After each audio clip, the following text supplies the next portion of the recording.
Hello, welcome to Small Talk live stream.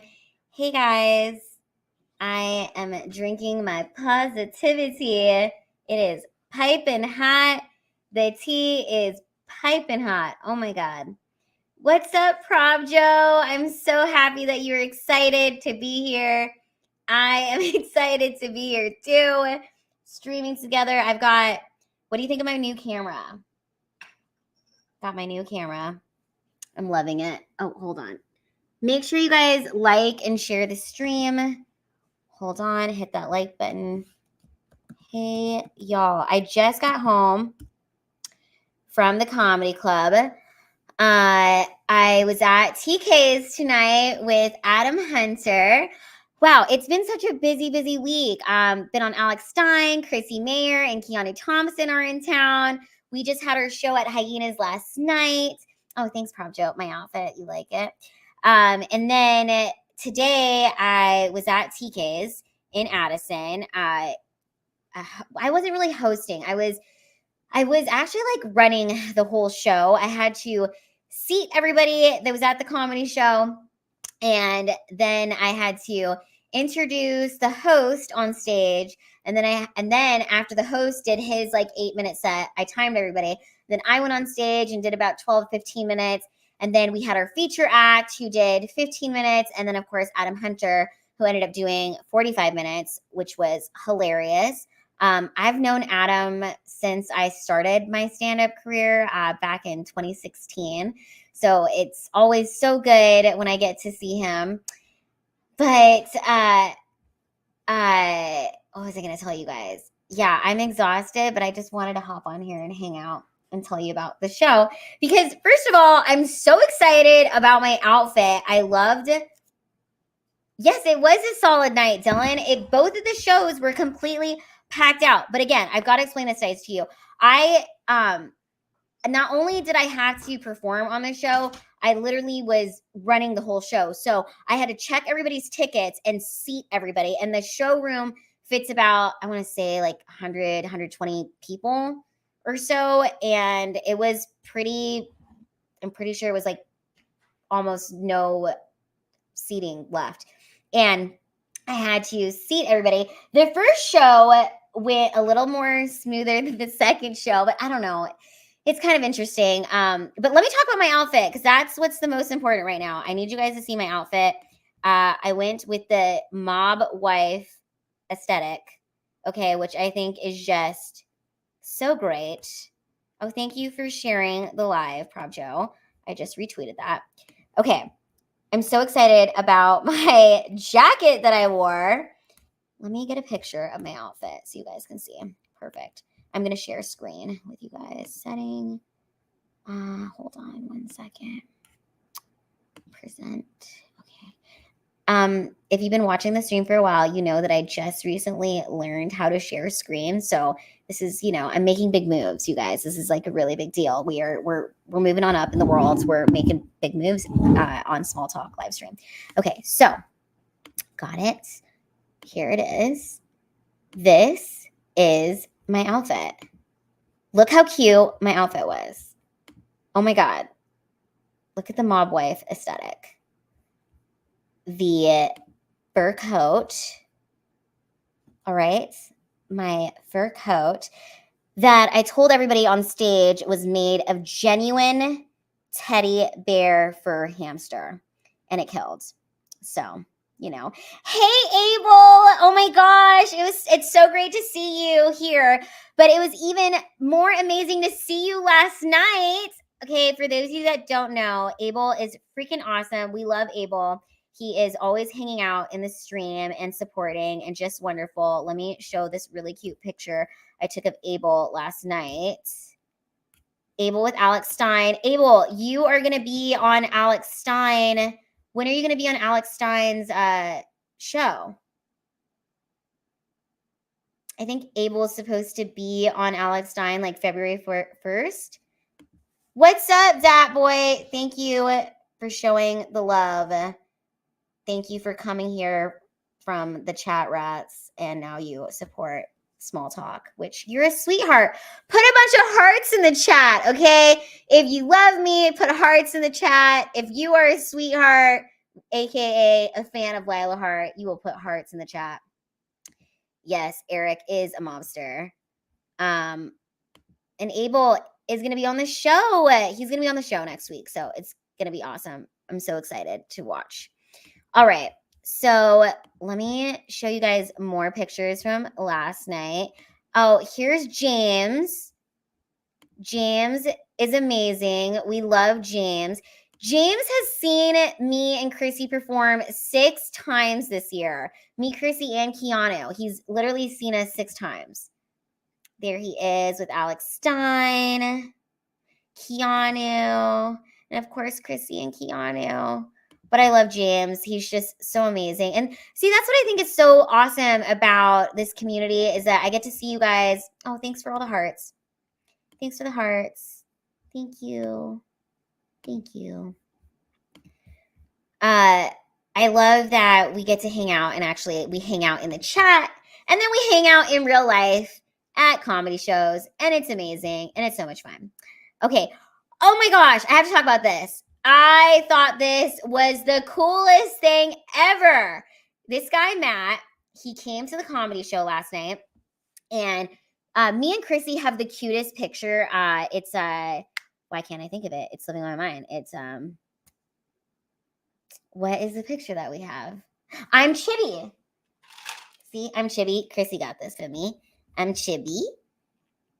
I'm Chibi, and Chrissy is Sailor Moon. And we have this adorable picture that we've got printed in 8x10, and we usually sell them at our shows together. We actually got the pictures done with that Star Wars girl, Anna. She took us to her like whole photo shoot with her photographer, and it was like a whole day that we like spent shooting together. Anna did my makeup. She's so good at doing cosplay makeup. She did an excellent job, and it was so fun, and I was Chibi. Chrissy got me this at Anime Matsuri, and I'm going to keep it on my desk. Soon, this whole area will be like small talk live set up, and then I'll have like cute little things like my Chibi, because I'm Chibi. Okay, so Chrissy called me over, and she was like, Lila, do you want to sign? Because we'll usually like sign the pictures. And then this guy, after I signed his picture for him, he pulled out this other picture, and he was like, Lila, I printed this picture of you. Will you sign it for me? And I just thought it was the sweetest thing ever because, first of all, this picture was actually like a selfie I took in the bathroom of TK's, like right before I was like hosting a show, because they have amazing, there's nothing I like better than excellent bathroom lighting. Like if the bathroom at any like restaurant or bar or just any place I'm at has good lighting, it's like, that is where I want to take my selfies, okay? Bathroom lighting is important. Especially if like you're an owner of any like fucking venue, you need to make sure that your woman's bathroom lighting is on point, because women spend a lot of times in bathrooms, and that's where we want to take our pictures. So anyways, the one thing I really do love about TK's Comedy Club is that they have excellent lighting. I take the best bathroom selfies, or bathroom bathroom lighting selfies in there. And this photo that this man printed right here was a picture that I took, just a selfie that I took. I mean, he must have got this off of my Instagram or maybe my Twitter. And then he printed an 8x10 of this photo and asked me to sign it, which I really just thought was so sweet. I was really flattered. But it also made me think like, holy shit, I need to get some headshots done. I need to print some 8x10s, and I should be like selling them at the shows because it was awesome. But I've never had this happen to me before. I've never had someone like print their own picture of me and ask me to sign it. And truly, I was so flattered. I'll never forget it. And that's why I put him on my damn Twitter, because it was such a cool moment to me. It really made me feel like, oh my God, I'm making it. I don't know where I'm making it to, but I'm making it somewhere in the right direction. Oh, and then, okay, huge shout out to my friend Stefan. This is Stefan right here. Stefan is amazing. His photography Instagram is called 222 Photography. He's also really into numerology and like angel numbers and all that. And I thought this was so cool. Last night when I asked him, I was like, what's your Twitter? And he pulled up his Twitter, and he had 111 Twitter followers. And I was like, oh my God, 111 is like my number. So then obviously like I followed him and now he has like 112. But if you guys follow him, he'll have, hopefully we can get him to 222 because that is his angel number that he loves. Hello, Diane. Thank you so much for hanging out and stopping into the live stream. You need the Lila Hart small talk poster. I need a poster. That's right. And then Dat Boy says, honestly, bathroom selfies hit different. Okay, this is a great idea. You could sell mugs with your photo on them. So I was telling, okay, I got to tell you guys how I met Stefan. So about 3 weeks ago, I was headlining at this bar show, this comedy club called Sharks Comedy Club. It's at Buzz Brews in Deep Ellum, and the venue is this bar, and it's like it's a pretty cool like comedy show that they have going on, and the food there is pretty good, but it's called Sharks Comedy Club, but the venue's at Buzz Brews. Anyways, I headlined the show, and Stefan was there, and he was taking pictures of me. And after my set, he comes up to me and he's like, I took these pictures of you. Can I send them to you? And I was like, so flattered. I was like, thank you so much. And then he told me, he was like, Lila, my wife and I were so, inspired by your set. We really loved it because our son actually has spina bifida, and they have an 18-year-old son who's thriving and doing amazing, and he has spina bifida, and doctors also told them that there was a lot of things that their son wasn't going to be able to do. And so anyways, I just think that God really connects people, and that I believe in the divine timing. So it's just kind of cool that we got connected. And then I asked him, I performed at Hyenas not Hyenas. No, it wasn't Hyenas. It was the Arlington Improv for my friend's show called Someone's Daughter. And then he happened to be there again. So then it was like, now we're seeing each other like 2 weeks in a row.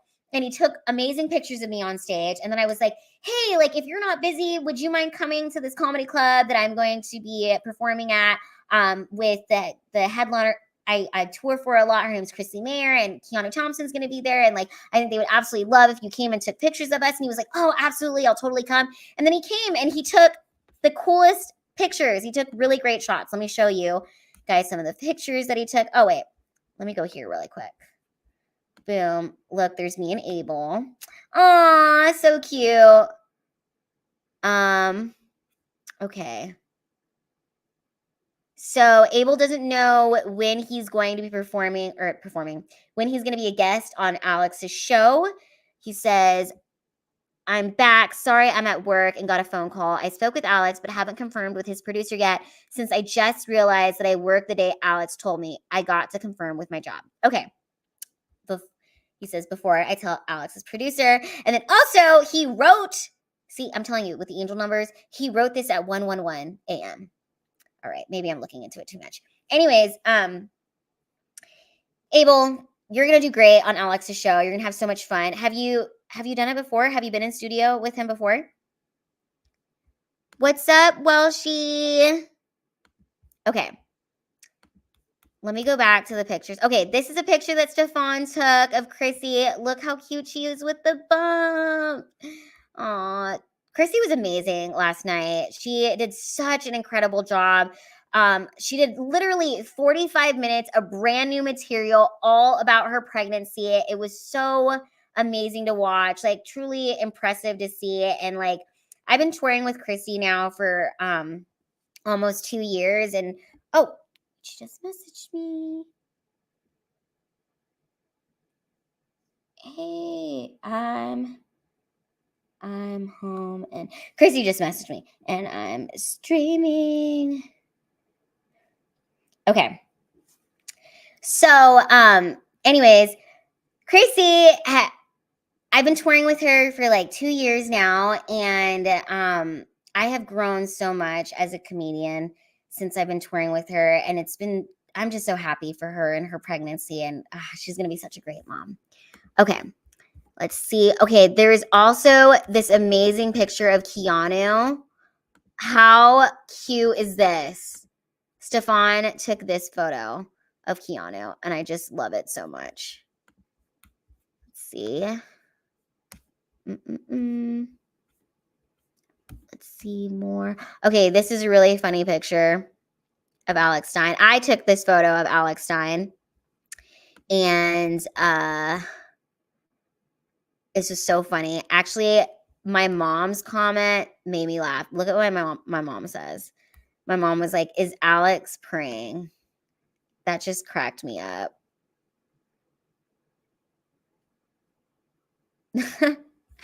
Mr. Goodnight says, these 2 years seem like it's so short and long all at the same time.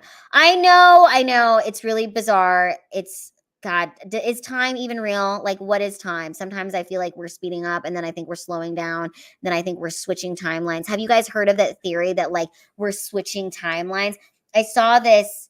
Okay, I don't have TikTok, but you don't even need TikTok for TikTok videos to just pop up on your Instagram feed or your fucking, or on your, they just pop up everywhere. You don't have to have TikTok for TikTok to find you somewhere. If you have a phone, a TikTok will just appear and you don't even need TikTok. But anyways, I saw this TikTok video where it said that 2024 is really like 2012 and we've switched timelines and we're going back in time. So I don't know. What is time? Really? What is it? I feel like sometimes I look in the mirror and I'm like, am I really 32? Like, where did time go? I don't know. It's very bizarre. Okay. Yes, TikTok will find you. It will find you. It's like TikTok is like a fucking cancer that just invades every fucking space. It will not go away. All right. Okay. Let me go back. I wanted to show you guys more things. Oh, okay. This is another picture that Stefan took. Look how cute that is. This was a picture in the green room. How cute. I'm like sitting there thinking about what is my set? What am I going to say? Just kind of posing. So we love it. Oh, and then James. We love James. Okay, you guys, I just feel like my outfits this week have just been so on point.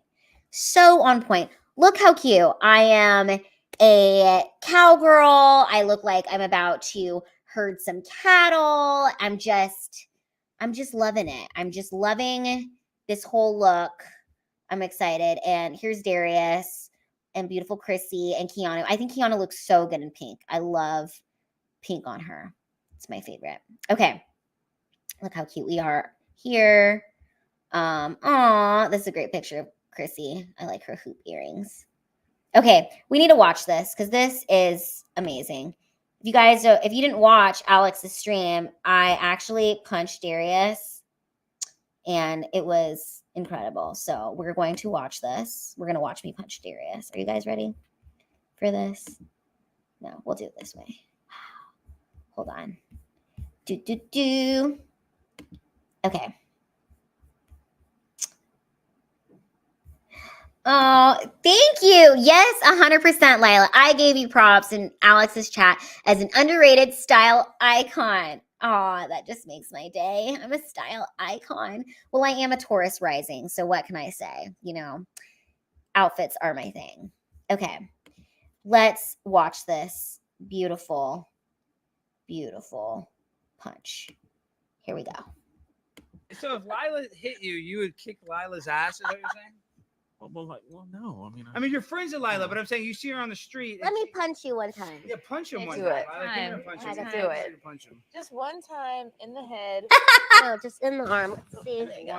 One good punch. Just one good punch. We'll see if Okay. we'll see if he really is going to be a man of his word. Wait, Don't worry can I about it. punch your arm? You can punch his face. Oh my Punch him again! Punch him again! The other one, oh my god, he likes it. It's hard. He likes it. This is weird. He likes Take it. off my ring. This is weird. Yeah. This is weird. He likes it. Oh, You got a my hell of a God. punch. Oh, that's great. If Lila hit you, you would kick Lila's ass. This is so funny. Well, no. I mean, you're friends with Lila, but I'm saying you see I'm her gonna on the watch it one more street. time. Let me punch you one time. Let me punch you one time. Do it. One time. Let me One punch time you. in the head. No, just in Okay. the arm. I love Yeah, that yeah. One Chrissy good is like, punch. Just one good punch was just one time in the head. That cracked me up. Chrissy's like, just punch him one time in the head. One punch. One punch is all you need. see if he, Okay. we'll see if he Okay, really let's is watch gonna be a this. man. I love Wait, this. Don't worry Can I about it. punch your arm? You can punch his face. Bam! Oh, high five! Punch him again! Punch him again! The other one, oh my. Oh, wow. That was just incredible. Yes. The stuff that goes on Alex's show. You know what? It's great stuff. It's real good stuff is what it is. We love it. Oh my God. I'm so happy. I'm having a good time. Okay, you guys. Let's see. I don't condone violence unless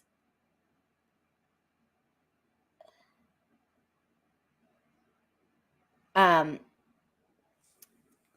don't condone violence unless it's committed by Lila. Well, thank you. I'm glad. Lila, did you punch Darius again behind the scenes? No, I did not. Darius is a sweetheart. We just did it for the cameras. I did not punch him more than that. Lila wanted one punch, but we all know it was multiple punches. It was 2 punches. Just 2 punches. Okay. Oh my gosh. This was amazing too. We have to show you guys this. Look how cool this is. Tail, art by Tail Dune. You guys can follow him on Twitter. He made this drawing because Chrissy talked about those land whales that heckled the show. And then he made this drawing, which I just love. Look how cute Keanu is with her white claw. And then that's what she's going to use to hunt the land whale. And then there's me tackling in the back with my disabled arm, which I thought that was funny. That was awesome. But did you catch any whales this time? There were no whales to be caught this time. Lila is a real sweetheart on and off camera, to be honest. Aw, thanks, David. It's my buddy David. David and I know each other from Little People of America. I met him at LPA in San Francisco, and then we recently saw each other at LPA in Austin. Okay, let's see if there's anything else here. Okay, how cute is this? This is when we did our reading on Alex Stein's show. I was the Tin Woman. I think was Keanu the straw man, and then Chrissy was the lion. So funny. And I also wanted to say hi to Sam. I just got home from driving to see their show last night. Sam, I'm so happy that you made it home safe. I'm really sorry that I didn't let you know that I was going to be at TK's tonight. I mean, it was kind of an interesting show because, again, I did do a spot, but I was also like seating everybody. It was interesting, but it would have been great to see you again. Next time I will post more. I'm going to be back at TK's tomorrow, running the whole show the way that I did tonight. Okay, speaking of which, let me see if there's anything else I wanted to show you guys. Oh, no. Let me just, one more picture of this glorious outfit. I mean, look at that outfit. How cute. The white boots with the white shirt and the white hat. Yeah, I was just feeling real good about myself. Aw. Yeah, I know. I'm so sad. Sam said I could have totally made the 7:30. Oh, wow.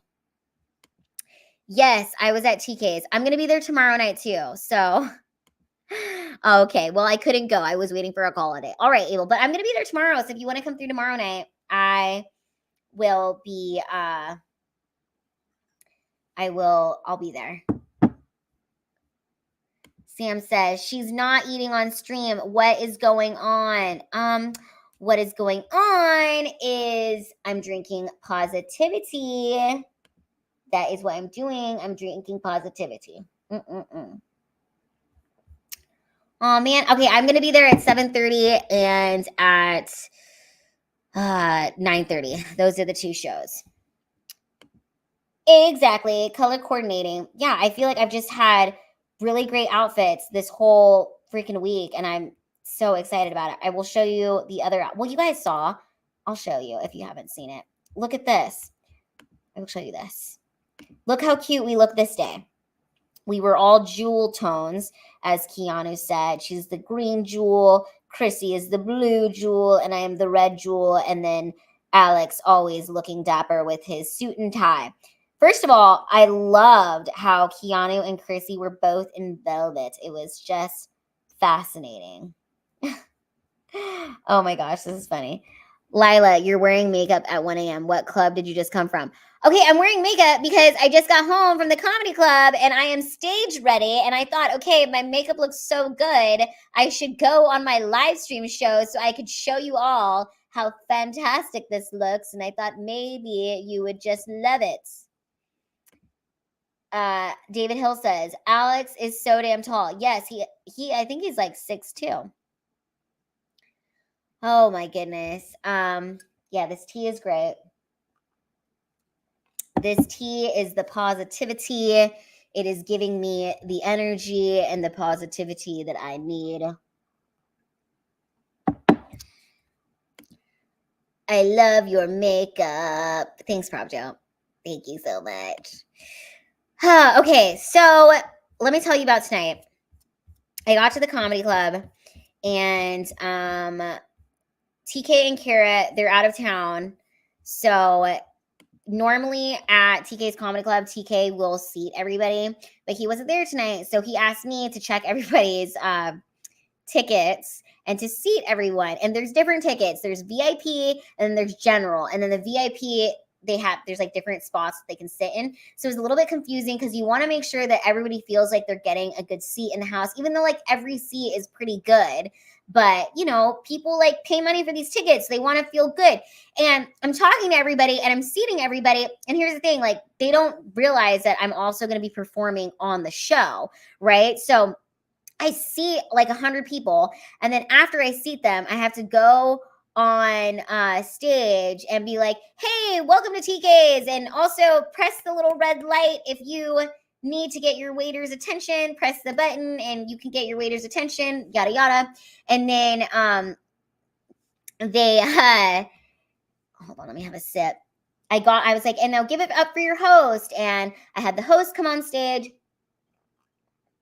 I timed his set, lit him to let him know, okay, wrap it up, bring the next comedian on stage. And the next comedian was me. So I actually filmed a little bit of my set that I will play for you guys now. If you want to see it, we'll watch it.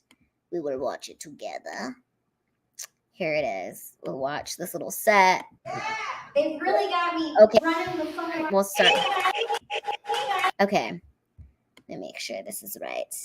Look at my outfit. Look at my mob wife outfit. I just felt so good. Let's press play. Oh my God, it's me. Remember me? I sat all of you. They've really got me running the fuck around. I thought if I left the North Pole that I would not have to work as much, and that is just not the fucking case here. It's worse. It is worse than the North Pole, and it's fucking. You know what? I hate this weather so bad, but look at this mob wife aesthetic. Oh my God. I just went to Petco and bought a teddy bear hamster and skinned it myself. So, just one hamster. That's it. It's all that's fucking necessary. Hey guys, oh my God, it's me. So yeah, I'm really glad that I was able to make some comedy out of it. You know, I needed to address the fact that all 100 people in this room talk to me personally. Because usually, like, when you're performing stand-up, if it's a crowd that's never seen you before, like, you're hanging out in the green room, you know, where you can kind of, like, get your set together, get yourself in the zone as a comedian. Like, you don't want to be interacting with the crowd before you perform for the crowd, you know? Like, you want to get in the zone, like I said, and really, like, build up that energy. So when you go on stage, this is the first time they're seeing you and you can really be like, pizzazz. Well, that was not the case for me. There was no green room for me to hang out in because I literally had to seat every person that was there. And then, anyways, it was fun. It was great. I had a good time. I think that these moments in my stand-up career is what makes me strong. These are the moments that it'll be funny in the future when, you know, I've got a huge following of fans who are just demanding to see me at every comedy club, and they're just calling comedy clubs and saying, when is Lila Hart going to be performing? Please, we would like to buy 100 tickets and for a sold-out weekend, you know? Someday that'll be the case, and I will not be the person who needs to seat everybody. I could just, you know, leave the green room and get to perform. But until then, I've got to build my fan base like here, which is all 16 of you that are in this chat. Someday, these will be 16 people at a comedy club who are demanding to see Lila Hart perform. And it'll be great. Yes. We need that Lila Hart Netflix special. You know what? I think that would be fantastic. But I need you guys to like and comment and subscribe and help me build up so that Netflix will call and say, you know what, Lila, we'd like to give you that special because you have just blown up tremendously online, and, you know, it's only the right thing to do is to get you a special.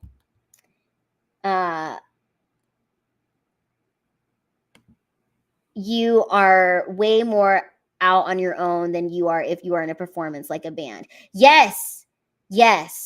I was totally out on my own tonight. But it was great. And also it was so much fun watching Adam Hunter perform because, like I said, I've known Adam since I was 24, since I first started stand-up. So it was cool. Lila, what's on the whiteboard today? We don't have anything on the whiteboard today, okay? Because the whiteboard pens that I bought are dry and they don't freaking work correctly. Okay, I want to go back to showing you guys something else. Let me see. Yeah, I didn't post it. Hold on, let me go on my Instagram. We will look at my Instagram, and I will show you pictures that I wanted to show you there. Okay.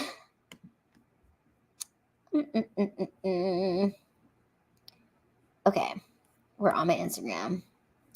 First of all, you guys here, okay, hold on. I'm going to share screen. Okay, present, share screen. Got it. Here we are. More great pictures. Me and James. Me and another wonderful fan. Me and Matt. I remember Matt. He's the one who brought the picture. Remember that, you guys? Oh, is this even showing you? Yes, it's showing you. I just got to make sure it works.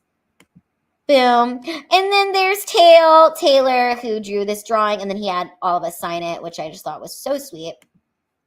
Okay. We're going to watch this. Yes, hey!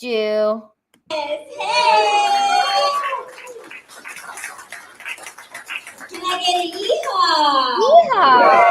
Oh, yes! I'm loving it. It's so great to be in Dallas, because y'all know this is where I live. Do I look like I'm from here?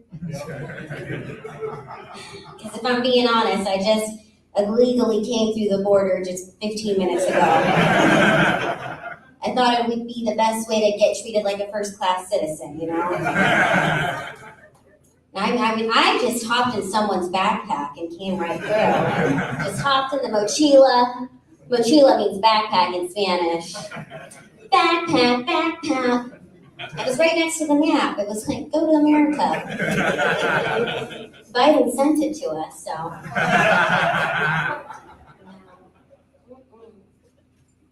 You know, I wasn't born in Texas, but I got here as fast as I could.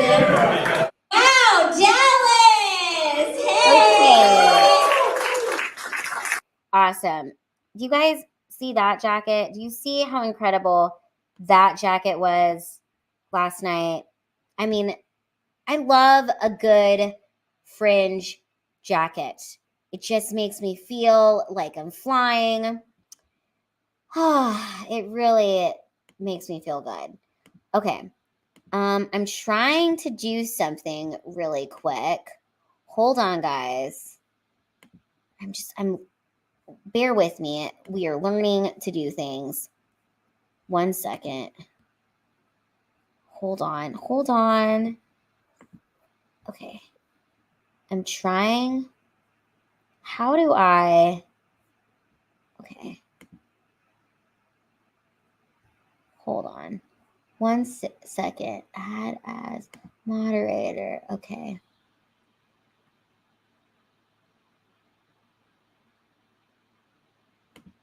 Okay, save. Perfect. Dismiss. I just made ProbJo a mod. So I just learned how to do that. People get mod privileges in here.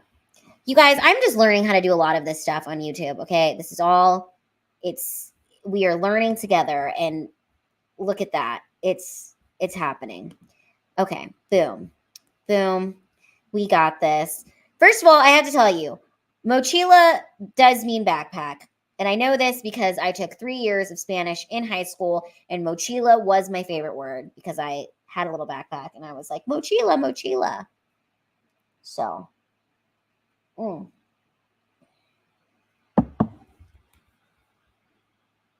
Good question.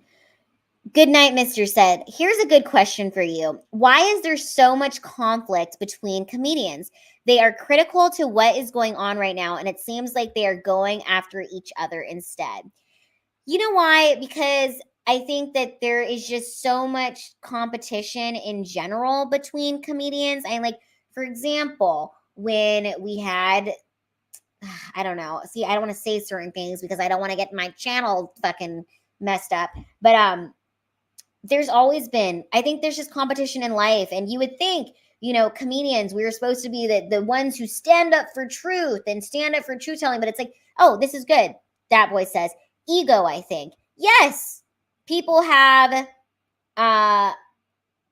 big egos on in general. I don't know. I don't even think that's just stand-up comedians. I think that's like just creative people. I don't know. I think humans have big egos. I don't even know if that's just like a stand-up comedian thing. I think just being a human makes you have a big ego, because maybe that's what we're supposed to learn here on Earth, is how to diminish our egos and just be more kind to one another and stop competing. Because it's like, you know what?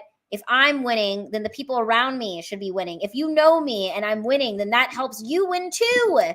It's like we can rise together like the tide. And I just want everybody who I'm associated with to find all the success and happiness that they ever want in their life, because it like that just only trickles down to me finding my success and happiness. You know what I mean? It's like, I don't want people around me to be bums or losers and failures. Like, that's just going to bring me down. Like, I don't want to be the strongest person at the gym. Like, I want other people around me to be like even stronger than me so I can learn from them.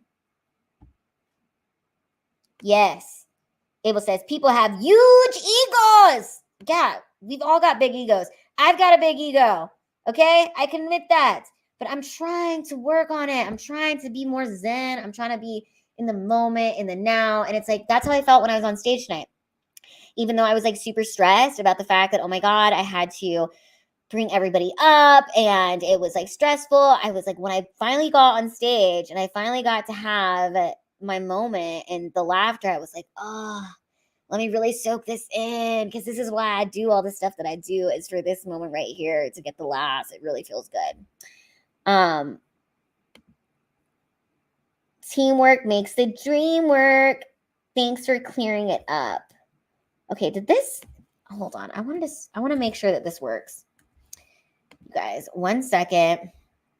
I'm just looking at something. 1 second. Thank you for bearing with me. 1 second. Okay, perfect. There you go. It did work. Okay, so teamwork makes the dream work. Thanks for clearing it up. Yes. ProbJo says, the more successful I am, the more successful you will be. And the more successful you are, the more successful I will be. Yes.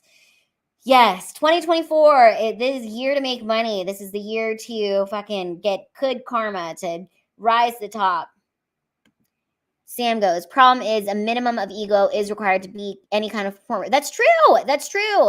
Like when I'm on stage, I have to really truly feel like I am that bitch. I am the boss. I am really feeling myself. And that's why I like to dress up. I really do like to dress up. I think for me, as much as I enjoy like the writing aspect, you know, coming up with my jokes, my favorite part is dressing up. I'm like, God, you look good. You feel good. I'm like, sometimes when I'm like stressed, I'm like, oh my God, what am I going to say? What am I going to say on stage? If I can just put together a really good outfit, the jokes will come to me. Like the set, it'll all just like clear. I'm like, I look in the mirror and I'm like feeling really good. I'm like, I'm going to be fucking hilarious. I look fucking good. The funny will flow. Good night, Mr. says, make money, get paid. Yes, make money, get paid, and believe that you deserve to get paid. I think that's the most important thing, okay? Believe that you deserve it. You definitely have stylish flair. Thank you. So maybe more hecklers to make sure ego doesn't get too big. Oh, please don't heckle at shows. I mean, God, I do not like heckling. I just, it is not my favorite. I don't think I've ever had like a crazy heckler moment. I will say though, the crowd, the two shows we did tonight, I think I like the second crowd better than the first crowd. The first crowd was a little rowdier and they were a little bit more like they were heckling. They were going to yell some stuff, but it was playful. So it was fun. It was fine. It was okay. What else? What was I going to show you? Was there anything on Twitter I was going to show you guys? Was there anything else I wanted to show you? 1 second. Profile. The computer, I updated it and it's been acting a little bit slow, but we will fix that. We'll fix it. Oh, here, I'll show you guys this. This is, look, that's Adam Hunter on stage, so you guys can kind of get a sense of how big the room is. I sat all of these people. I like talked to each and every person and sat them, which was great. But there was kind of a weird moment. There was a moment where this guy, him and his wife, they're a very like cute couple. They came in and he said that he bought 4 VIP tickets, even though there was just 2 of them because he didn't want to sit next to people. So I was like, okay, that's fine. I put him in the back. And then there was a group of 9 who also bought VIP tickets and they wanted to sit in the back booth and they wanted to squeeze together, but it was going to be kind of close. The couple that was like sitting back there and then the couple that was sitting back there was like, we don't want people next to us. And it was like, oh my God, I was going to turn into this thing. So then I had to move like 4 people that were in the front and ask if they could move to the back booth area. And they were already sitting, but they were nice and they moved. And then I had to take these, like, I had to put half the group of 5 in the bigger booth and then the group of 4 next to them. So they were kind of together. Anyways, it all worked out. But God, it was just, I don't really like when it's kind of stressful when people are like getting upset and angry with you. And I'm like, not only were they getting upset and angry with me because they didn't want to sit next to people, they had no idea that like in about 15 minutes, I'm going to go on stage and perform. You know what I mean? So it was like this weird dynamic. Yes, it was like herding sheep.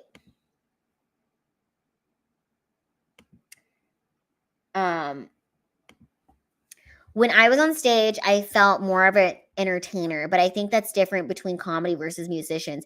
The medium for you is spoken word versus musical notes. Yeah. Sam says, what's the longest set you've ever done? In the lobby after the show last night, you were bouncy like you could go another round. Oh my God. You know what, Sam? I had so much fun. The longest set I've ever done was 35 minutes.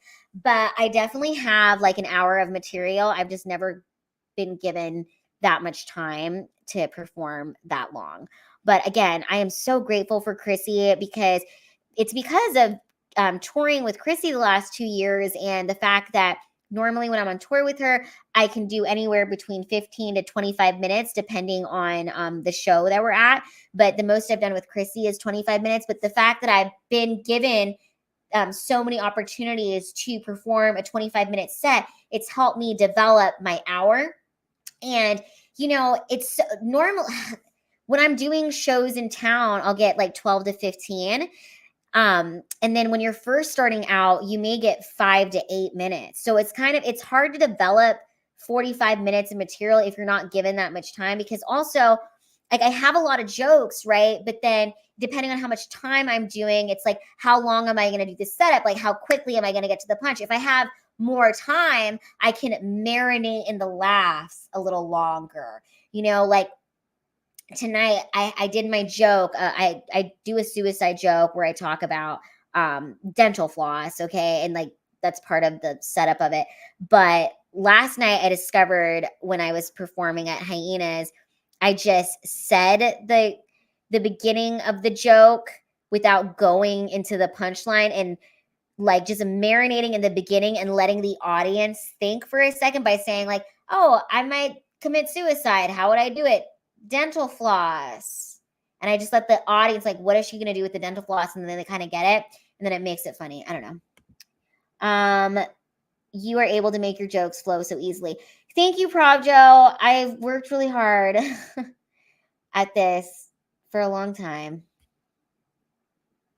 Oh my God. Okay. Abel, so you remember that. Like because I've done that joke, but I've done it differently before, where I will say the joke and then I'll kind of rush through it quickly. Whereas because I had more time, I was like, let me kind of be slower with it.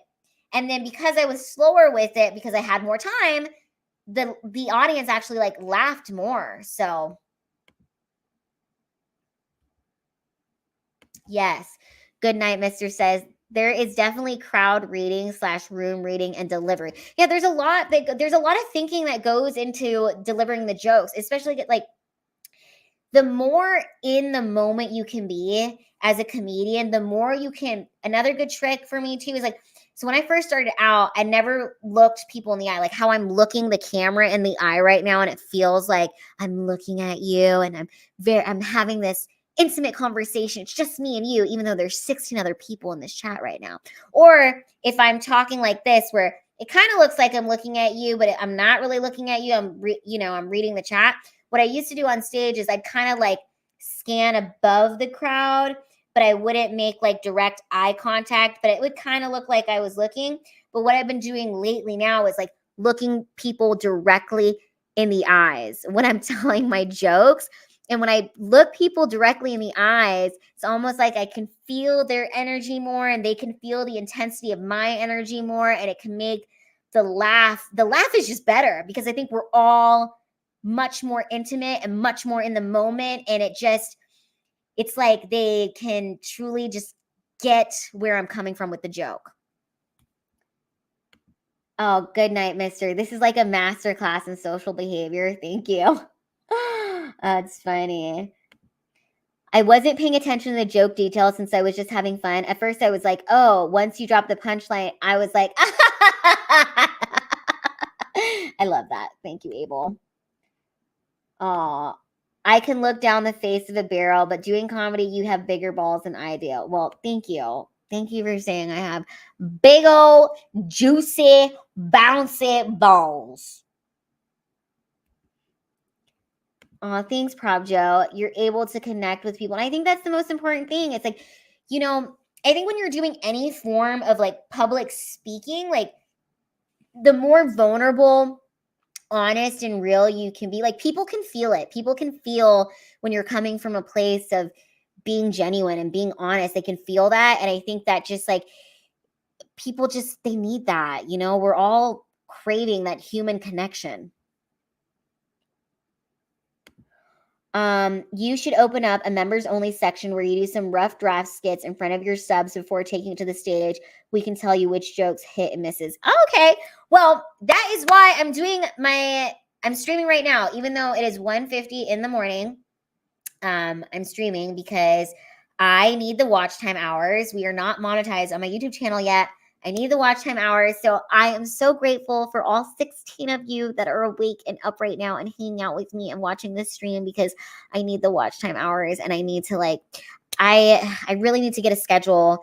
But right now I'm just, when I have the energy to do this stream, I'm like, okay, I got home from the comedy club tonight. I also think like after I get off stage, I have kind of like a rush of endorphins, and I'm like, oh, I'm like kind of ready to go. So even though it's 1:50 in the morning, because I just did like 2 sets, and I had a lot of fun and I got a lot of big laughs, I'm like very much wired. Like, okay, you guys, the biggest show that I ever did was at the Ford Amphitheater in front of 800 people in Los Angeles, and I did 20 minutes in front of 800 people. When I tell you that the high was so intense, it was so strong, I could not sleep for 3 fucking days because I got a standing ovation at the Ford Amphitheater in front of 800 people. When I tell you the rush of adrenaline, happy feelings, just joy was so high for 3, like natural high. I'm talking no drugs, no alcohol, nothing, no psychedelics, no pills, just literally high on the applause, high on the happiness of executing an amazing 20-minute set in front of 800 people who showed me love and appreciation and stood up for me. Like, oh my God, I was so happy I cried after I got off stage and literally could not sleep for 3 days. But then after this big high, I did almost have like kind of a bit of like a depression where it was like, okay, that was really great, but what next? You know? So it's really interesting. I met this comedian. He was headlining. God, I wish I could remember his name. But I asked him, I was like, what was the best show that you ever performed? Like, what was your best set? And he was like, he said something. What did he say? He said, my best set is also my worst set, because after you do so fucking well, like as a comedian, you're just like, okay, what's next? You know? And we're always like searching for that more. So, you know, it's interesting, but hey, it's worth it. I can definitely tell you're an experienced, genuine entertainer. Proud of you. Aw, thank you, David. You know, I mean, I have been doing public speaking since I was like in elementary school. I ran for ASB president. I remember when I was in the 4th grade, I ran for president of my elementary school. And this is a true story because I literally hated the fact that the 1st graders were taller than me. And I thought that if I ran for ASB president, then the other kids would respect me and they wouldn't look at me and think that I was a 1st grader, because I would be the 5th grade president of the entire school. And I didn't want people to make fun of me. I wanted people to respect me. So I remember I came home from riding the school bus and I like marched right into my house. And I told my mom, I was like, Nanay, Nanay means mom in Tagalog. If you guys are new here, you guys know that I'm you don't know this, but I'm Filipina. So anyways, I marched straight into my house and I told my mom, I was like, I am going to run for ASB president. I want to be president. And I told her, I was like, because I don't like that the 1st graders are taller than me, you know? So I came up with my slogan, and my slogan was, I may be small, but I can make a big difference. So I wrote out this whole speech. And I remember we had to do like a whole campaign where we had posters. My mom went with me to the elementary school and like helped me like put up posters. I remember I even had these like little like flyers that said, vote for someone who can make a big difference. Lila Hart. She may be small, but she can make a big difference. I also had little signs that said, vote for a sweetheart, Lila Hart. Vote for the person with the biggest heart, Lila Hart. And then I remember there was this little boy who took my little posters and he like crinkled and ripped them up. And I was like crying. I was like, you fucking asshole. Like, why would you do that? But then at the end of like the 2 weeks of campaigning, we had to present our speeches in front of the entire class. And I remember I ran against this kid named Jordan Alexander, and he went up there with his little note cards and read his little speech off of his note cards. And his slogan was, don't be a salamander, vote for Alexander. Okay. And he read them off of his note cards. But I was like, and I told my mom this the day that I decided, I was like, I'm going to write my speech and I'm going to memorize my speech and I'm not going to have note cards. So when I went up in front of the class, I didn't have no note cards with me. I didn't have no papers with me. I went up there and I presented my speech as a fourth grader of why this school should make me the president and I should be the president of the fucking elementary school. Anyways, I presented it. And I remember the kids cheered and I was so excited. And then we all went back and we voted. And you guys, I won by a landslide. They literally called me Landslide Lila, which is why my merch says Landslide Lila, you know. And the kids would open the doors for me and be like, El Presidente, right this way. I mean, they had mad respect for me. It was fucking amazing. I was 5th grade president, 6th grade president, 7th grade president. And then in the 8th grade, I ran against Taylor Olson. Okay. And she had a campaign manager. I had a campaign manager. And her slogan was give someone new a chance. Give someone new a chance. This bitch slogan was give someone new a chance because I had been president for the last 3 motherfucking years. And I was pissed. I was like, dude, this is like my thing. Like, why are you going to freaking take my thing? But dude, I really do think she won because this is around the time where like everybody was getting taller and she had boobs and I didn't. I was like looking like maybe I was in 3rd grade. You know what I mean? I was taller than the 1st graders, but I was still not taller than a 5th grader. So she won. And you know what? I agree. I do think it was rigged. It was fucking rigged. I had some haters. And I mean, I will just never forget. Literally, her slogan was give someone new a chance. Really, bitch? Give someone new a chance. Okay. And here's the thing, too. These elections were not. I had to go to school board meetings. Okay. As president of the school, I would go to school board meetings and every president of each elementary school had to present at the school board meeting in front of the superintendent what you had accomplished in the last month, you know, for your school.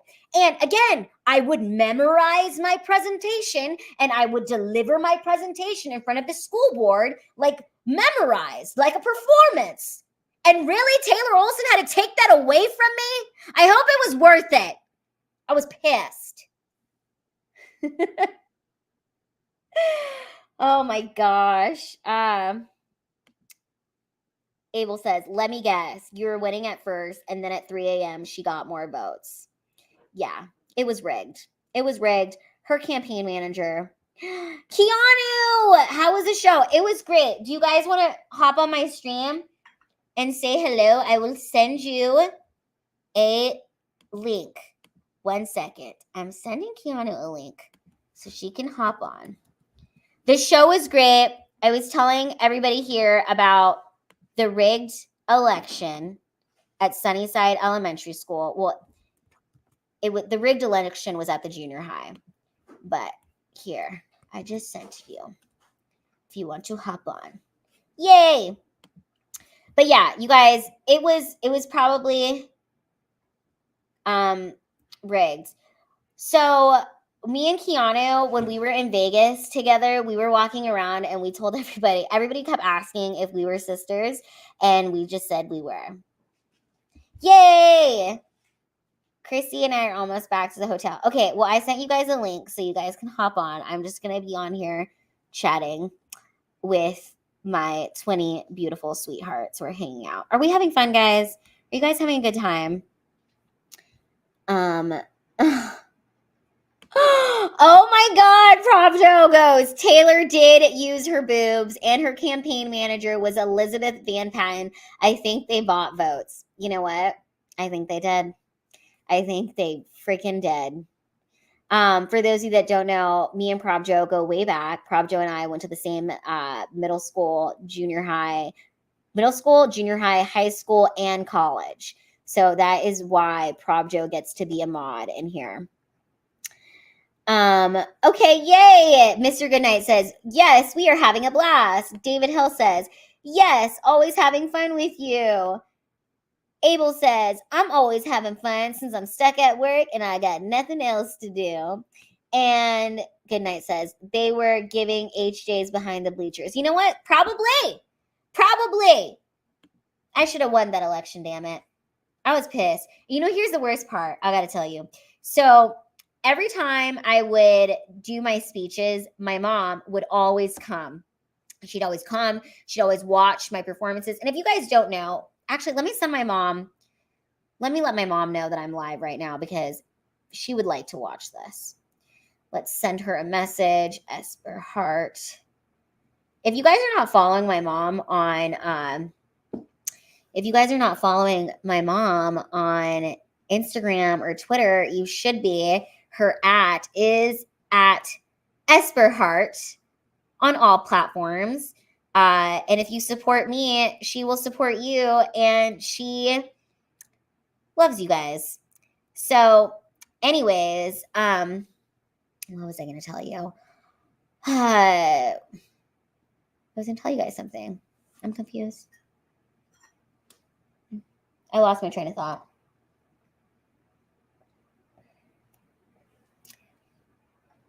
If you guys can tell me what I was talking about, I'll remember.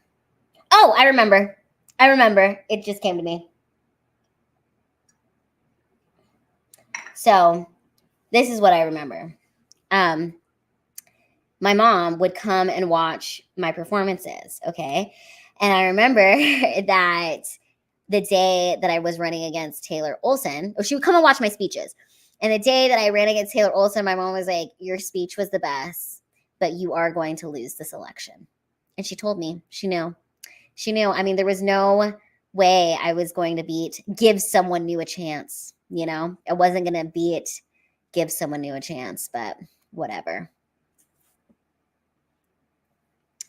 Aw, David Hill says, Mama Esperanza is wonderful. Aw. Dylan says, I would be too nervous for my mom to watch me be unhinged on a stage. Yeah, that's funny. No, my mom is the best. I love performing in front of my mom. She's honestly like such an amazing cheerleader. She's got a great laugh. I record all my comedy sets and I send them to her, and she watches and she loves it, and she'll just give me a lot of like positive feedback. Also, she's like really honest too. Goodnight, Mister says, your slogan should have been, if it's not broke, don't fix it. Yeah, I was devastated, you guys. When I lost that election, I mean, I was devastated because, you know, being president of my grade, was a big part of my identity. And when I lost that, it was so sad. But here's the good thing. If I hadn't lost that election in the 8th grade, I never would have joined FCCLA, which is where Pravjo and I became very close. Now, FCCLA was ran by Miss Caskey. It was an after-school club called Family Career Community Leaders of America, okay? And I went on to become a state officer of that club, which was a very big deal. I did run for president of that in the 8th grade. Or I didn't run for president. I ran for, maybe it was like vice president. Pravjo, do you remember what I was for that in the 8th grade? Because I did have an office. I think I might have been vice president. Oh, thanks. And Lila killed it. Yeah, I was. Anybody else in here in FCCLA? Did you guys ever take a home ec class? I took a home ec class. I made pajama pants. So, you know. Okay. We're having a good time. It's going well.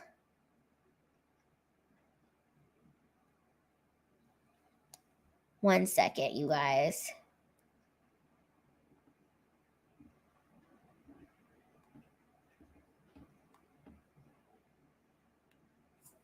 Okay.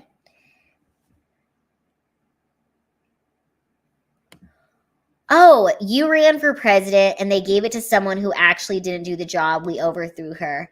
Oh my God, Pravjo. That's right. I wish we remembered her name. But Yeah.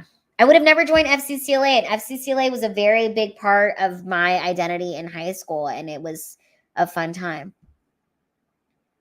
That voice says LOL prom show. Okay, I'm telling you. And then I was president after that. After that, you were president. Okay. Here's the great thing. This is why Probjo is a mod on this channel, because again, sometimes I'll be on the phone with Probjo and she will remind me of a story of something that happened, or like sometimes if I'm feeling down about my life or like something, I'll call Probjo, and then Probjo will be like, remember when you did this and you were so brilliant and amazing, and if that Lila could do that, you can do anything. So Probjo is she's the best. I told her that she gets to be president of the Lila Hart fan club, and she gets to be a mod on this channel, so that's why she has a wrench, and it's very special. So cheers to Probjo. Put hearts in the chat for Probjo, because we love her. Yes, that is right. Probjo is the realist. Oh my gosh, you guys. I'm really excited about the fact that Mob Wife, what is it called? It's called Mob Wife. Can't even remember the word now. Aesthetic. It's like the new. Okay. Probjo goes, Lila absolutely destroyed the person she ran against for FCCLA state officer. Thanks, Probjo. I did. Oh my God. Well, I'll tell you guys this funny thing. So FCCLA was a club that I was in my 8th grade year and my freshman year. Me and Probjo went to the junior high, which was kind of cool. This is so funny. Sam goes, with these stories you just told, you're not the mob boss wife. You're clearly the boss. Yeah, I'm the boss. And then Probjo says, I was her unofficial campaign manager for FCCLA state officer campaign. Yep. And good night, Mr. says, we are bringing back the 70s, 80s mob times. Woohoo! Yeah, we are. We're bringing it back to the mob wives boss era. Okay. I just like the aesthetic of it. Like black dress. Look at my tights. You guys like my tights?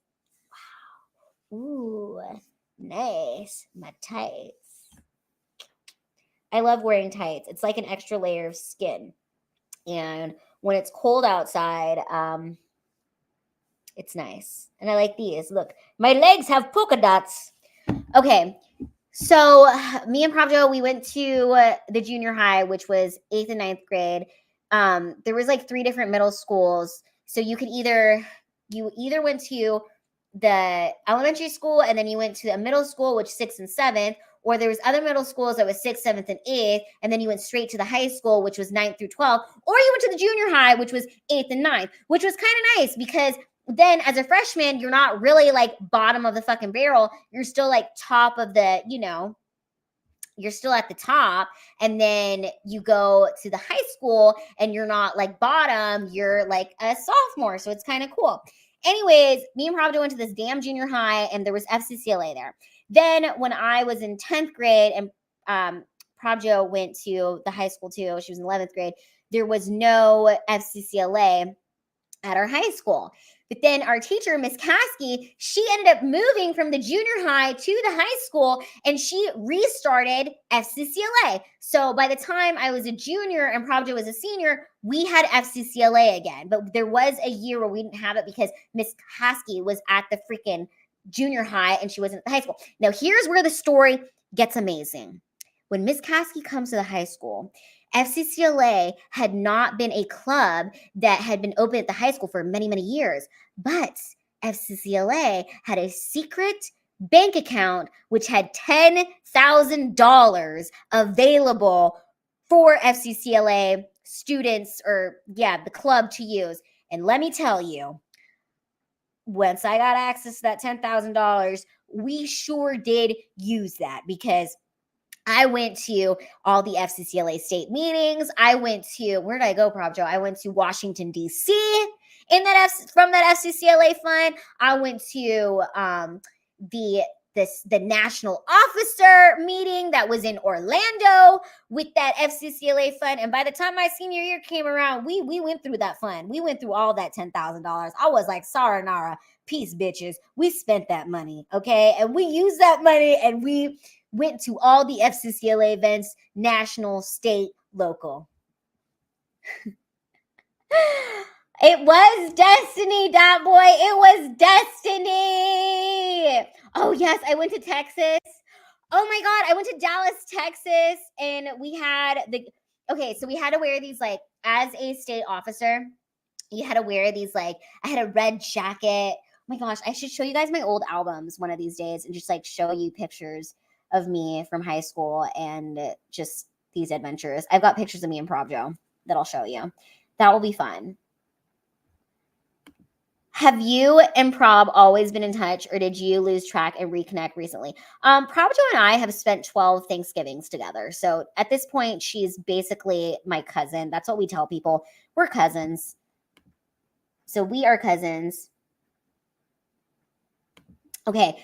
You went to the same convention center that you were at recently for something big. How weird is this? Okay, so when I was a junior, it was my senior year. When I was a senior in high school, I went to the Dallas Convention Center for an FCCLA like cluster meeting. That's what it calls. It was a cluster meeting, which was like maybe like 6 states of 6 officers, and we went. And I remember we went with my friend Stephanie and my friend Jessica. And at the time, and because our account had $10,000, I was able to get Stephanie and Jessica like gigs at this event where they were like judges for what was it called, Prob Joe? It was like they judged something. Prob Joe knows. Okay, anyways, I remember I got them to come to Dallas, Texas. And I remember we went to, God, I have pictures of all of this. I should get my album. Should I get my album so I can show you guys this? Should I get my album? If you want me to get the photo album so I can show you pictures of this, write in the chat and I will. I'll show you pictures. I think I'm going to get the album. Will you guys wait? Oh, they were facilitators. Let me get the album. I'll be right back. Sit. Probably just says, yes, get the album. Okay, I will be back. Yes, please go get the album. I'm getting it. Let's see it. Okay, I'll be right there. 1 second, guys. Grabbing the album.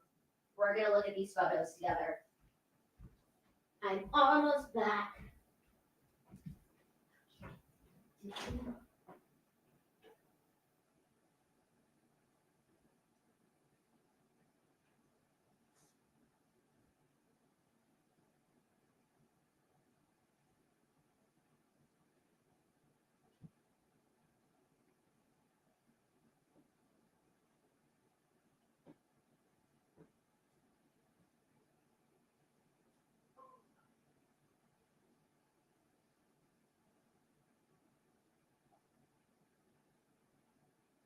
Move my feet.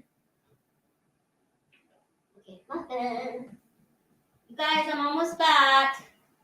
Just grabbing the albums. Okay. Sweet. Okay, I've got albums. I'm back.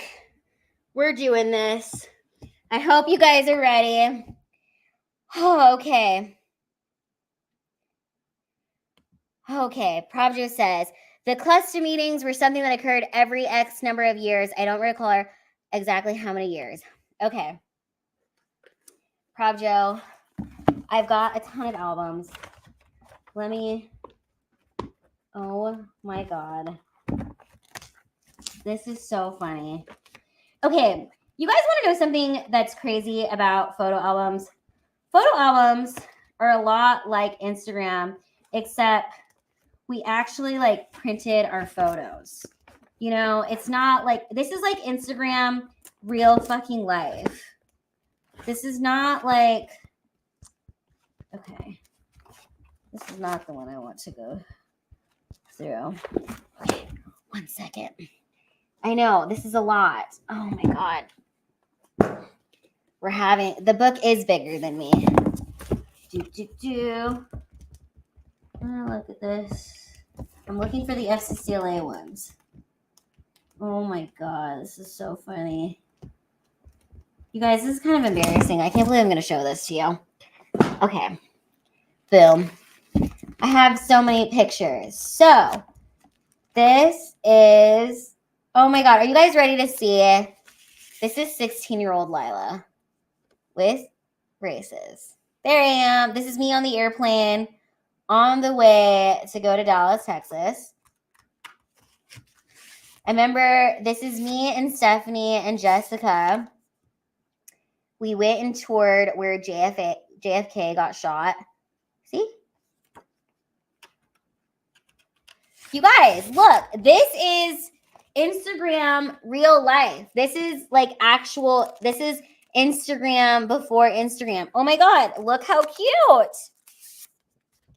This is me with the cowboy hat. Okay.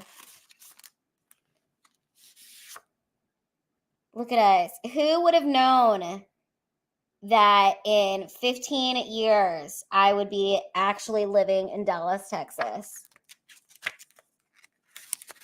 Okay, let's see. Oh my god, look, this is us just like posing in front of Boots. How funny. Okay. Look how cute, you guys. That was my little jacket I had to wear to be professional. See, you guys, can you see this? It's my album. Okay. This is how... I can't believe I printed this. I was like, look at the view outside my window in Dallas, Texas. I printed that fucking picture. Okay, let's see what else is here. Look, this is a picture of me posing. Okay. Let me see what else. 1 second. I need to look at it this way so I can hold it open. Oh my gosh, you guys. Look how cute. There's me with another national officer. These were our red jackets we had to wear.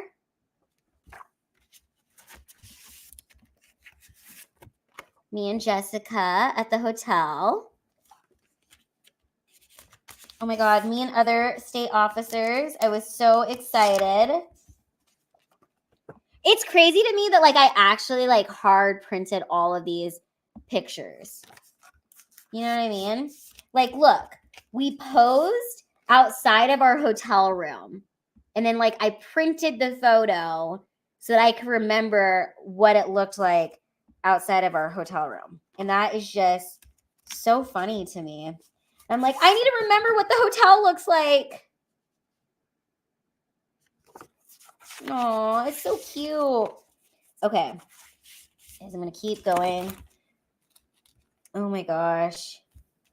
Like, fucking look at this picture. These pictures make me laugh. Like, this is the fact that, okay, what's so crazy to me about the fact that I printed these photos? Like, I literally printed these photo albums for myself. Like, nobody else was going to see this. No one else was going to fucking comment or like on this. Like, look, this is me. I thought this was so cute and funny because the lady's like sleeping. And I was like, look, I'm sleeping too.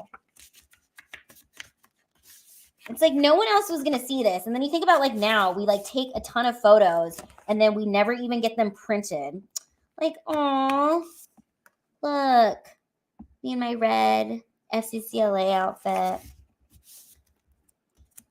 Like, I just, look at all these pictures. I mean, seriously, look at this page. It's just me posing in front of stuff. This is an Instagram for myself. It's just me. No one else.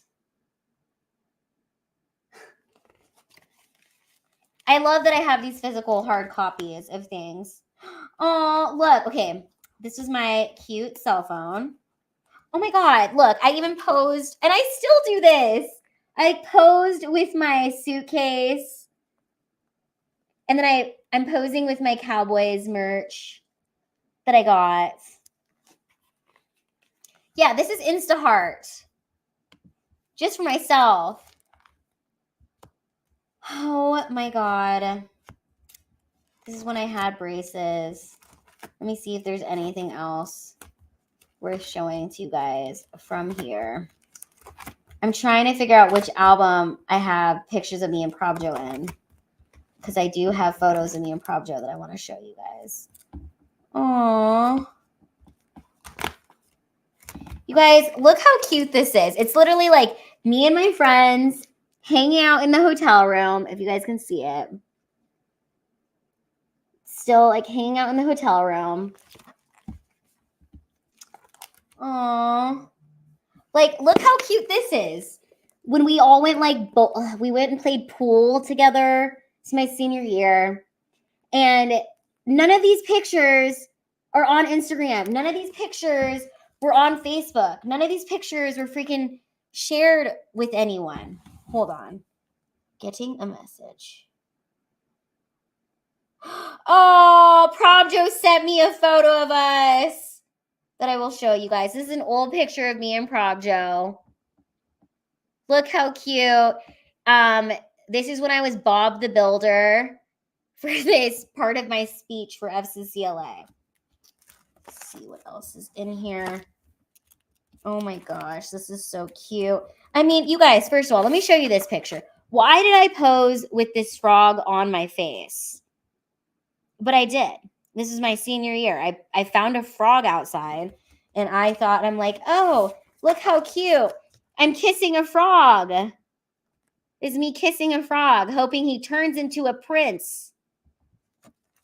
I printed these for myself. Oh my gosh.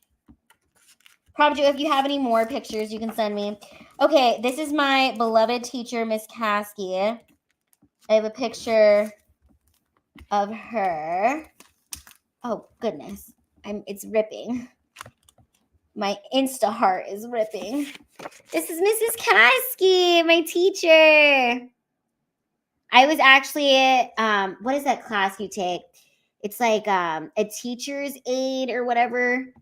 I was Miss Caskey's assistant for one of my classes, and like I would just like make posters. Aww. Okay. Like, look how cute this is, you guys. Just like taking pictures with my friends.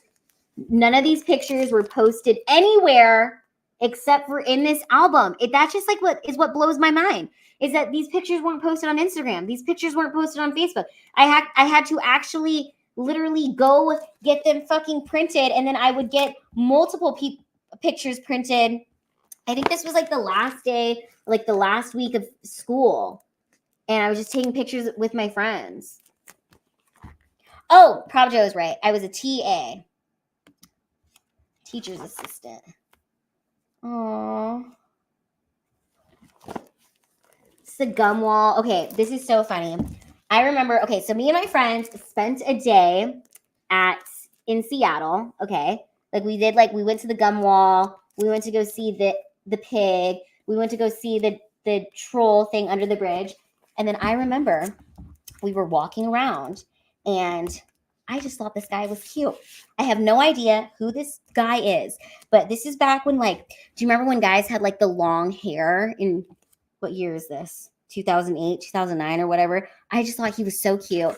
And I asked to take a picture with him. I have no idea who this guy is. It was just a guy that was walking around in Seattle. And I was like, can I take a picture with you?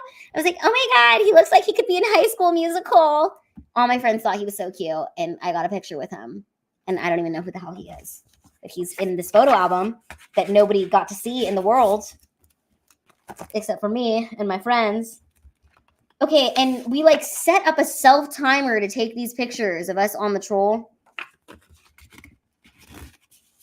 It's my senior year. Look, me flipping off the camera. I think I'm just so cool.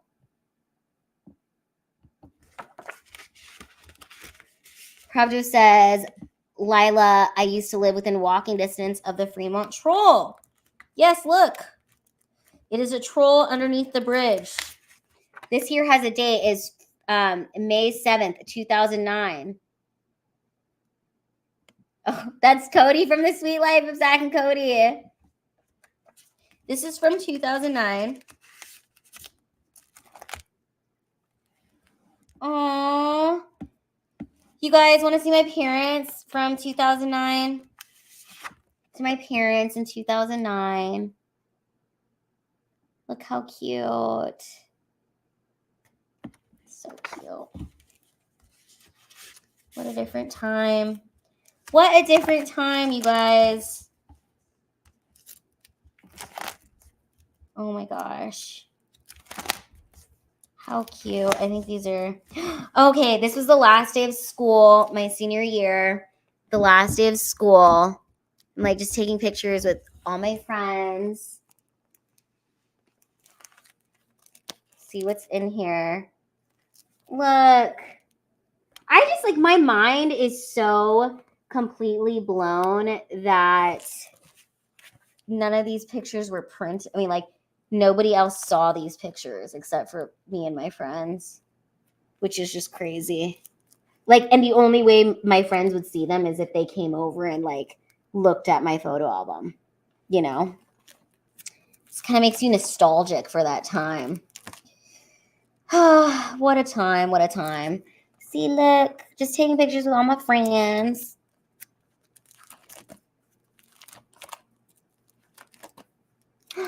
Oh, you guys, I was a parade princess. Look. A parade princess. That's kind of a funny story. I'll have to tell you guys about that sometime. Let's see what else is here. Okay. Okay, this is kind of funny. This is me and my friend Jessica. When we turned 18, we went to the damn sex store and you could buy like condoms in lollipops or whatever. How funny is that? Oh my God. What a time. What a time. Okay. That was cute. That was really cute. I have other albums in here. I was trying to look. Okay. Probjo just sent me a couple texts. Let's see. Aww. Okay. Here's pictures of me and Probjo in high school. This is cute. Me and Probjo. Look how cute we are. Aww. This is from FCCLA. Okay, I remember that dress that I wore from FCCLA. And I really love that dress. You guys, looking at these photo albums, like, seriously make me so nostalgic. It really just makes me be like, I just cannot believe that. Okay, like look at this, for example. This is me and my friends. And like, we just printed all these pictures. These are like pictures you would put on Instagram now. And we just had them in photo albums. Like, there's just hundreds of selfies that we took of ourselves. Like, look at this. Like, what the heck? These are selfies of me. I just printed these pictures of me. I was 16 in my bedroom. What am I doing? Why did I print all of these? For myself. There was no Facebook. There was no Instagram. Why am I posing with all my umbrellas? Oh, I do miss this umbrella. Like, look how freaking cool this umbrella was. It was a fish, and I had a ladybug. Let's see. Me and my friend Stephanie with our holiday hats on. Holiday hats, holiday hats. I mean, hundreds of these pictures. And I would actually get them printed. Look, we're posing in a bubble bath just for ourselves. Look at us. This is funny. Aww. It just goes to show you that teenagers are always like, everybody loves to take pictures. I don't know. This is kind of funny. This is my Instagram, real life Instagram right here. Instagram. How funny is this? Just posing. More pictures. I literally got these printed. I can't believe it. Okay, does that not look totally Instagrammy to you? Like, the fact that I actually printed this blows my mind. We just thought that was so cool. Like, wow, it looks so artistic. Yeah. Look, we did a photo shoot in the snow. And again, who were these pictures to be seen by? The fact that 18 people in this chat are seeing these photos, this is the most likes these pictures have ever gotten. The only people who had seen these pictures are the people who are in these pictures. This is it. Wow, it's an Instagram Live. Oh, my nephew. Instagram Live. Instagram Live. That's what this is. I mean, okay, first of all, why did I put this lizard on my head? This is a lizard. It's on my head. I took a picture with it.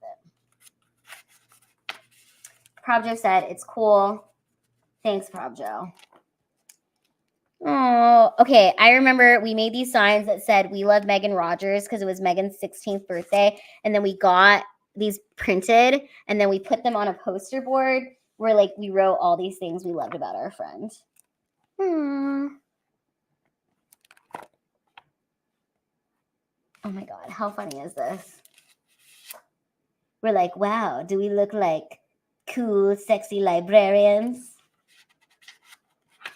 I just think this is so sweet. We were like, you know, and people ask me, like, Lila, why are you so good at taking pictures of yourself? Because I've had a lot of practice, and I actually printed the pictures of myself. I've studied every angle of my face. You know what I mean? Like, I know my angles. I know what looks good. I know my poses. I've literally mastered the pose. Look at this. Oh my God, how cute. So this was our best friend, Megan. That was the poster that we made for her. My mom drove us to her house on her 16th birthday. We knocked on her door. When she walked out of her house, we like put, what is that? Like silly string spray. We like sprayed her with silly string. We gave her balloons. We had presents for her. We had this like awesome poster for her that we made. And we like made this like heartfelt, like people just don't do this anymore. I feel like, you know how like, oh, this makes me want to cry. Oh my God, you guys, this actually makes me want to cry. Like, you know how like now for someone's birthday, people will write like an Instagram post. They'll just do like like a heartfelt Instagram post or like a heartfelt something. Okay, we made her an actual poster. And let me read what this poster says. It says, Megan, first of all, you must know that we seriously love you oh so darn much. Happy sweet 16th. So you are amazing. So utterly amazing. Not to mention, it says, happy sweet 16th. You are so utterly amazing. Not to mention, absolutely gorgeous, underline. Best friends forever. We all are without a doubt, because you're the glue that keeps us three together. Laughing is the best with you. Love always, Lila, Hart, and Stephanie and Chetta. What does that say right there? Oh my gosh, it's your sweet 16th. Don't worry, we always got your back. Peace out. BFL for real, doggy. I don't know what that means. Must be an inside joke. We got more love for you. But like, look, we actually like wrote this out for her. And we called ourselves the trio. First, we called ourselves the tripod, but then we realized people were like making fun of us for saying that we were the tripod, because apparently like that's kind of like, that means if you're a tripod, you have like a big dick or something. And then we were like, we can't be called the tripod. That's like really weird. So we're like, we're the trio. But I just think this is so sweet. And it's like, I don't know, it makes me want to cry. It's like, look at like all the time that we like actually like spent like making this. I remember, okay, if you guys see the trim on this, that is like what is this called? Do you guys know what that's called? It's like what you use to decorate streamer. Okay.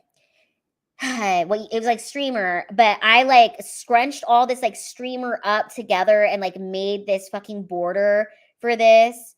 And and then painted this, and then like literally these pictures. Okay, so here's the pictures that were on this. Let me show you.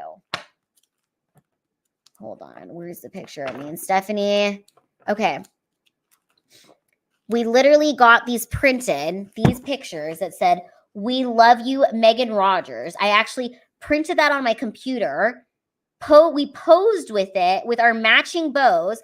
Oh, and then also we got us matching shirts. We all wore matching shirts. Okay, let me show you this. That was also what was part of her gifts. This is making me emotional. Where is it? Okay, look. This is what we did. I'll show you. Me and Stephanie have matching shirts on, and then Megan had a shirt that said, "I wish every day was my birthday." And we brought that to her house. We picked her up from her house. My mom, Hart, drove us. We picked her up, and we all went to school, and we had these matching outfits on. And it was so, well, me and Stephanie had the matching outfits, but Megan had the special outfits. Let's see. Hold on. Sorry, I'm like trying to fix this album. But look at us. That's me and Megan. Here's Megan. I think we were 15 in those photos, and then we turned 16. Here's the thing. Megan was the first one to turn 16. And then it was Stephanie, and then I was the last one. But yeah, literally, I got this printed at fucking Walmart. And it makes me nostalgic because, look, we even had a fucking cake. We had a cake. We had balloons. We had streamers. We had a present. Okay? This is so much better than a fucking Instagram post to tell your friend how much you love them on an Instagram post. And here's the craziest part about this. You want to know the craziest part about this? When we printed this picture for us, this memory, us doing this for Megan Rogers, was for us.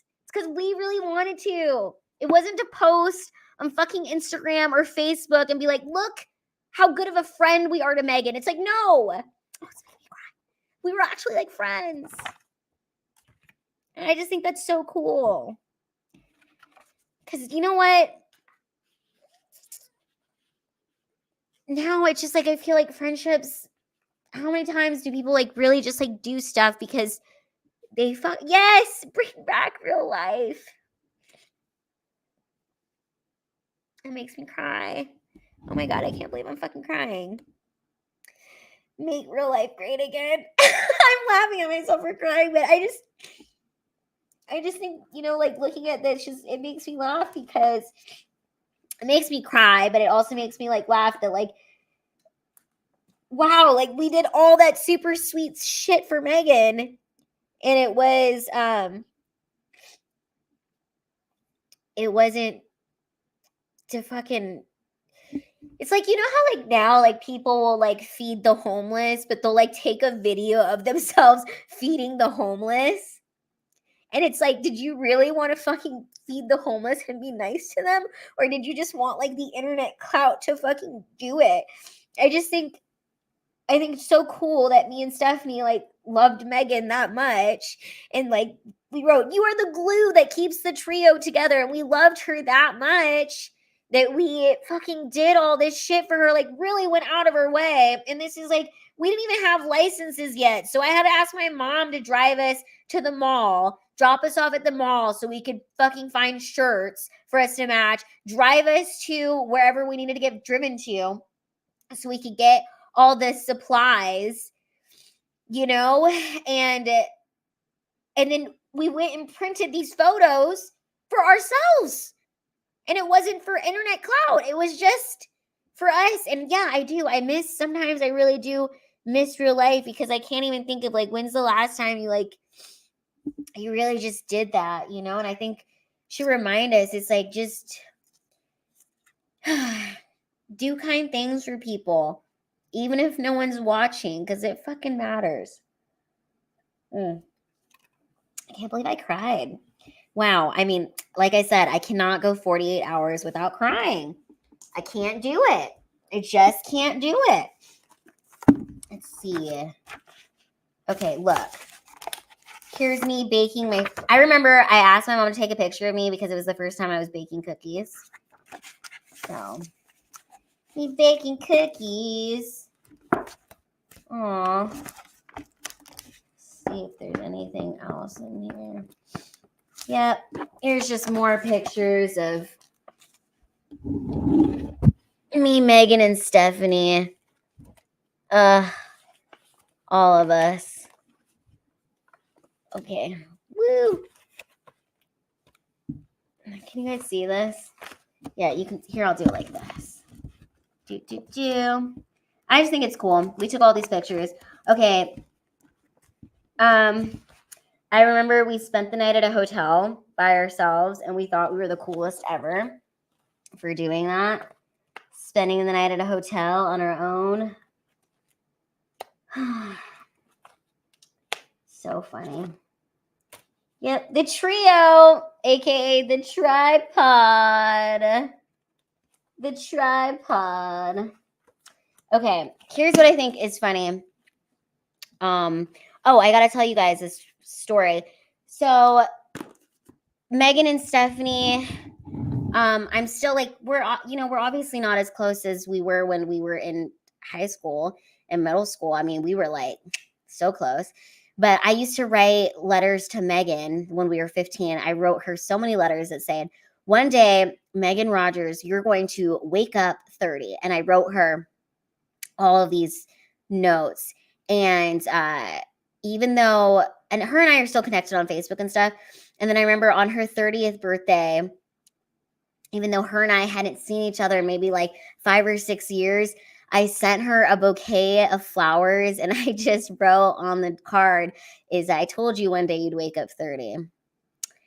And God, it's crazy. And now look at us. We're 32. Oh, yes. Prabja was already in college, but Prabja was close to Megan as well. Yeah, that just made me feel emotional. What a time. What a time. It's so interesting. And I think, I think that's what the world is really craving now. I think we're craving that genuine, real connection. Like people actually doing stuff for real, not because they want those extra points online. I don't know. That's wild. I hope you guys had fun. Did you have fun hanging out with me?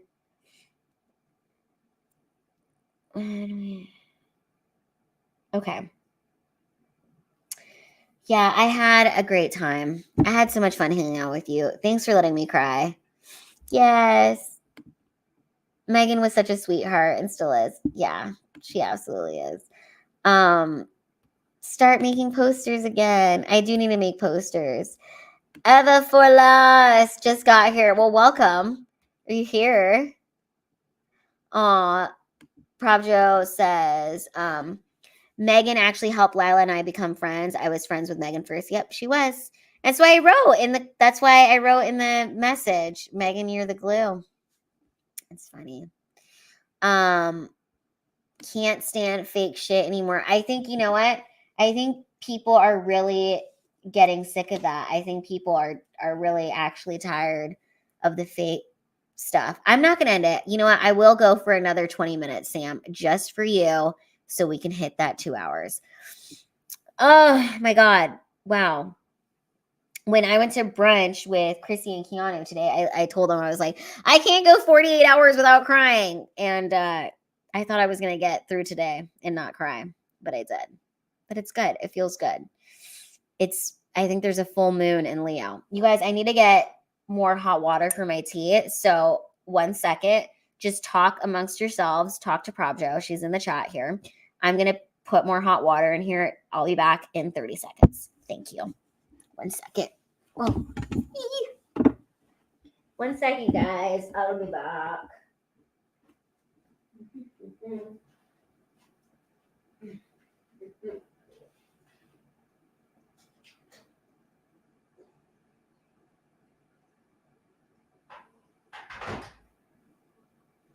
Oh my gosh. Oh, there's my clip. I found my clippy.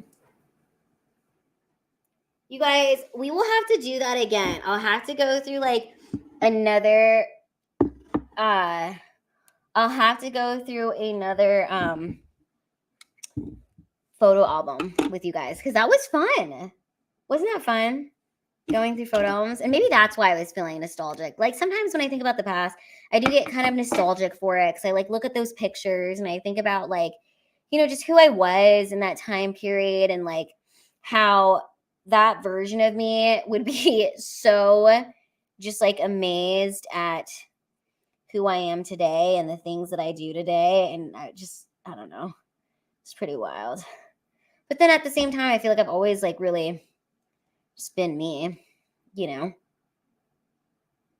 Okay, I'm trying to fix my hair. I'm trying to like do like a thing. Hold on. Hold on, guys. Hold on.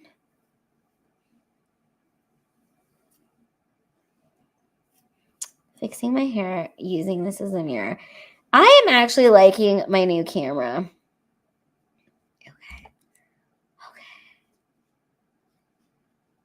I think. Okay. Like my glasses. Do you like this look? Okay. I like this, but then I don't like how like there's like lights in my eyes from the camera. So we'll just do this. So look profesh. I look like a librarian. So here's a funny thing that me and Stephanie and Megan would do when we were in high school. Memory lane with Lila, yeah. So we used to prank call people. Do you guys remember prank calling people? Did you ever prank call people? Because I did. And I remember we used to prank call people and I would talk in this accent on the phone. Because here's the thing, like if I'm talking like my regular self, you will know it's me. I remember one time we like tried to like prank call this guy who had it like he like transferred schools or something and we got his number and we called him and I was on the phone with him talking to him in my regular voice and he was like, and I, mind you, I had never talked to this guy on the phone ever before. And then like maybe only like a few times in real life in class. And I'm on the phone with him and he's like, is this Lila Hart?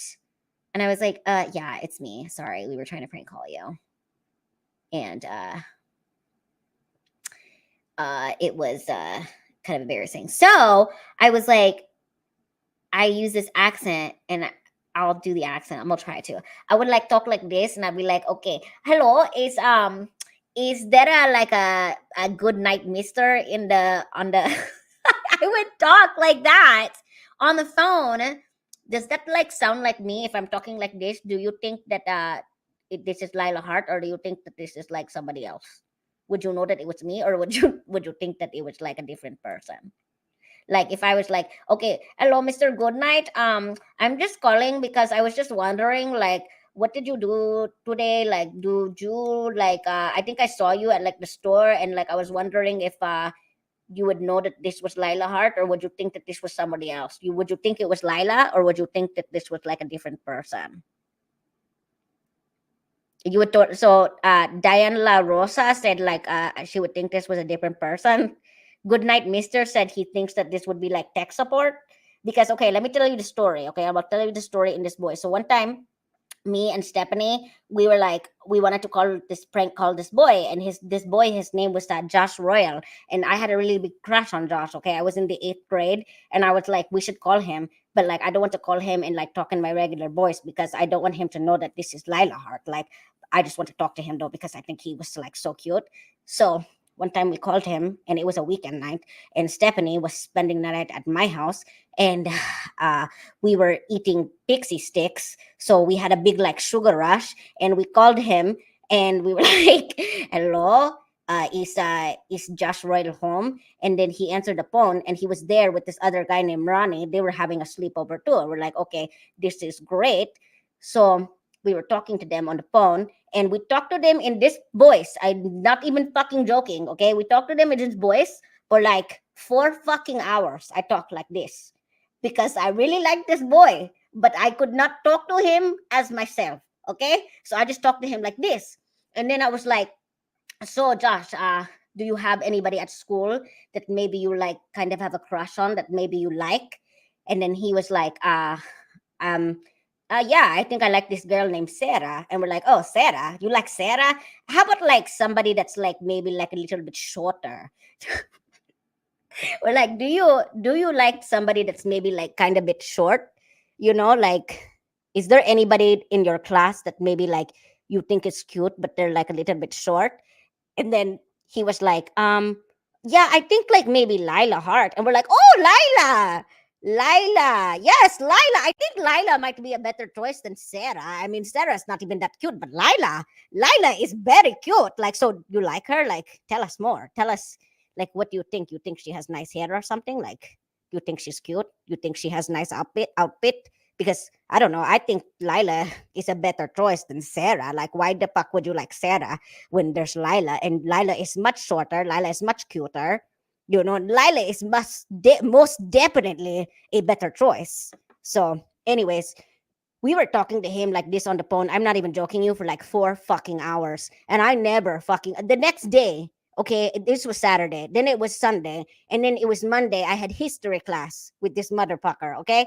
And I'm sitting next to him in history class, knowing damn well I spoke to him like this in this voice for 4 fucking hours, telling him that he should like Lila Hart.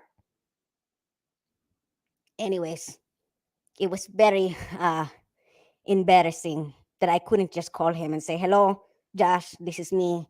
This is Lila. I'm in love with you. No, this is how I had to talk to boys on the phone. They would talk to me for hours like this. And they didn't even know who the fuck they were speaking to. I would just be like, yes, I go to your school, but I don't want you. I don't I don't want you to know it's who this is. You know what I mean? Like, let's not spoil the fun. Let's just talk and let's just get to know each other. I cannot even begin to tell you how many people from my school that I called in this voice. And how did I get these people's phone numbers? It was something called like a phone book. We looked through the phone book. We searched through every last name. Like if there's a guy named John Smith and we really like him at school, we think, oh gosh, this guy named John Smith is just so fucking cute. We will go to the phone book. We will call every Smith last name in that phone book. We will call. It will go ring, ring, ring, ring, ring, and then somebody will answer on the phone. And it will be like a mom or a dad or a sister or an uncle or a grandpa or somebody on the phone, right?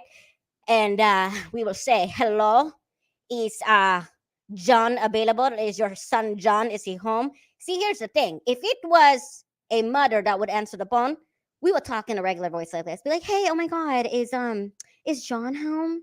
And then the mother would be like, oh, no, you've got the wrong number, honey. This isn't John. So we would hang up. And then we will call another number and another person would answer. And we would be like, oh, hey, is John home? And then the person on the phone would be like the mom. She'd be like, oh yeah, let me get him. John, honey, you have a phone call. And then as soon as John gets on the phone, we're like, hello, John. Yes. This is somebody that goes to your school. Yeah, I have a very big crush on you. I cannot tell you who this is. I could just tell you that I think you are very, very, very cute. I look at you every day in class. And I just love your luxurious hair. I just think you're just the most handsome. I love your long hair. You look like you could be in like High School Musical or something. I just love you. And this is how you would talk to these motherfuckers on the phone because I did not have the confidence to be myself, okay? I only had the confidence to talk to them in this voice. I don't even know what the fuck this accent is, but all I know is it disguised my voice very well because if I talk like this, they know it's fucking Lila Hart. But if I talk like this, they don't know who the fuck this is. Like Goodnight Mr. said, it could be tech support. It could just be somebody else that is wanting to talk to them.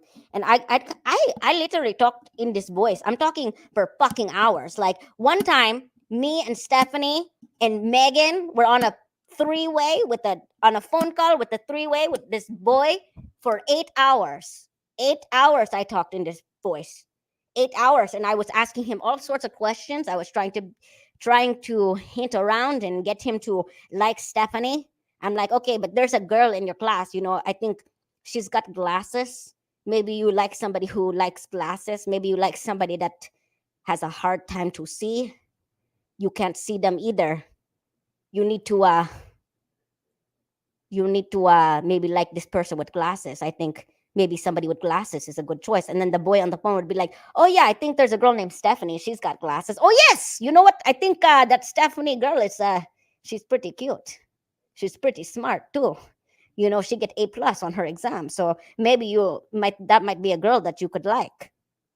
And yeah, we would literally talk like this for hours. Man, isn't that crazy? Isn't that crazy that I would spend 8 hours on the phone talking in a voice like this? Because I did not have the hello, good morning, the range lunatic, aka DL. What's up? This is my disguise voice. If I called you the range lunatic, if I called you on the phone and I was talking like this, would you know that it was Lila Hart, or would you think it was like a different person? Would you even have one clue that it was Lila that was calling you?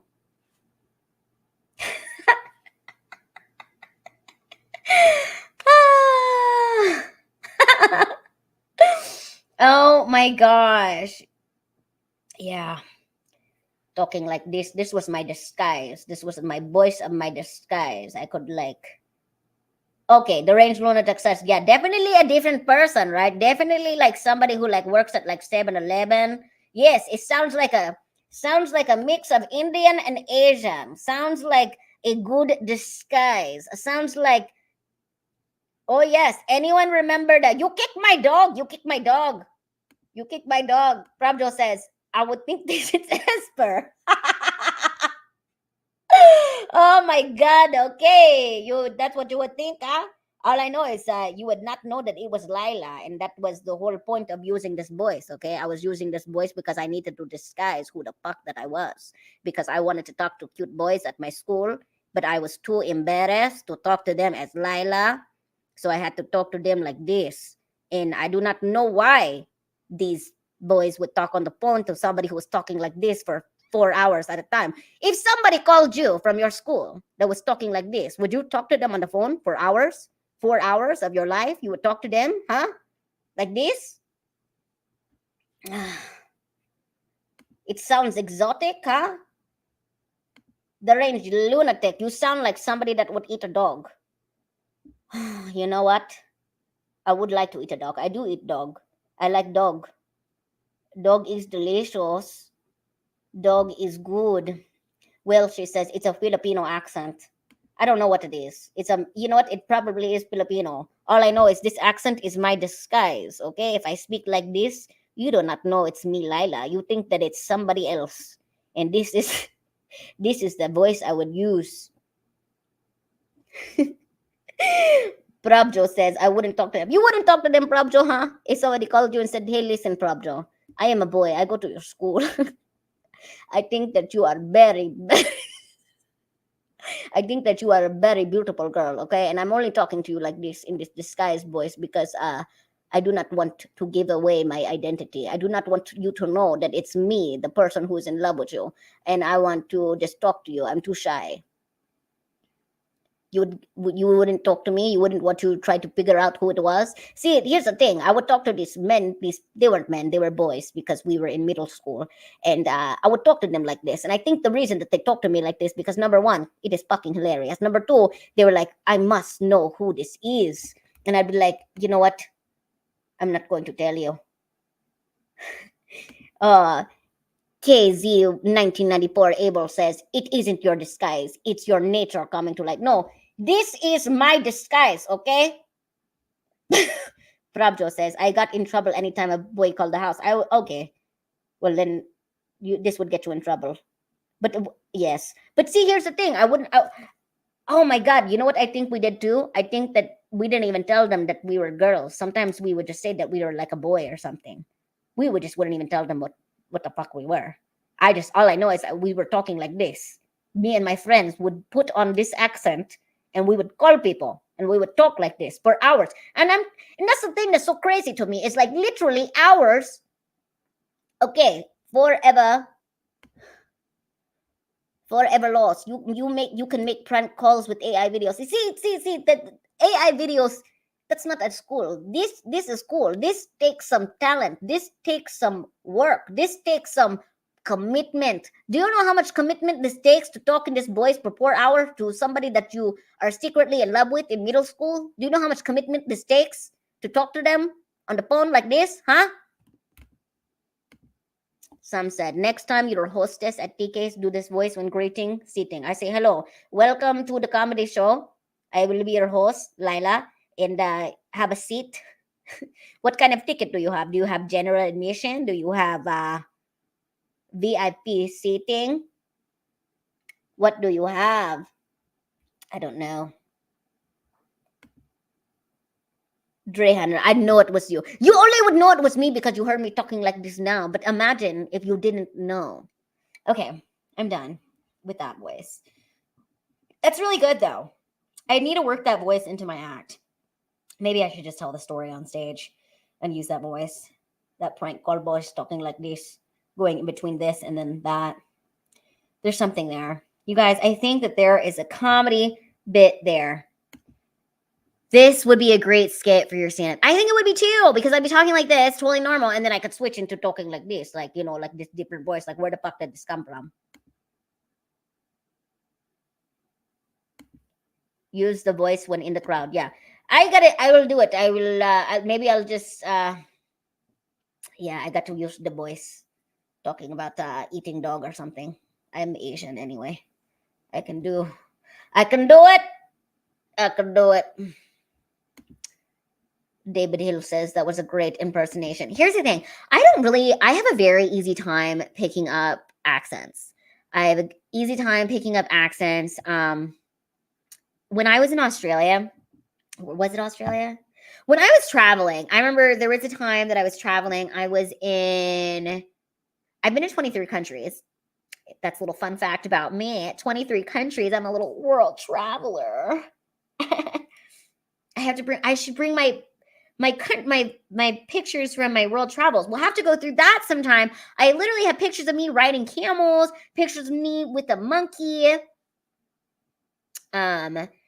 Anyways, I remember one time I was at like a nightclub in Barcelona and I was talking in an Australian accent all night. And I was talking to this guy in an Australian accent. And then I stopped doing the accent and I put on my normal accent. And he was like, wait, you're not Australian? And I was like, no, I'm American. I just thought it would be fun to be Australian for the night. And he was very confused. Welshie, can you do my accent, Lila? See, here's the thing. I would have to, like, I think I could do an English accent. I think I could do an Australian accent. But I'd have to, like, hear it, be around it for a little bit, and then I'd be able to pick it up. Like, even, like, a country accent.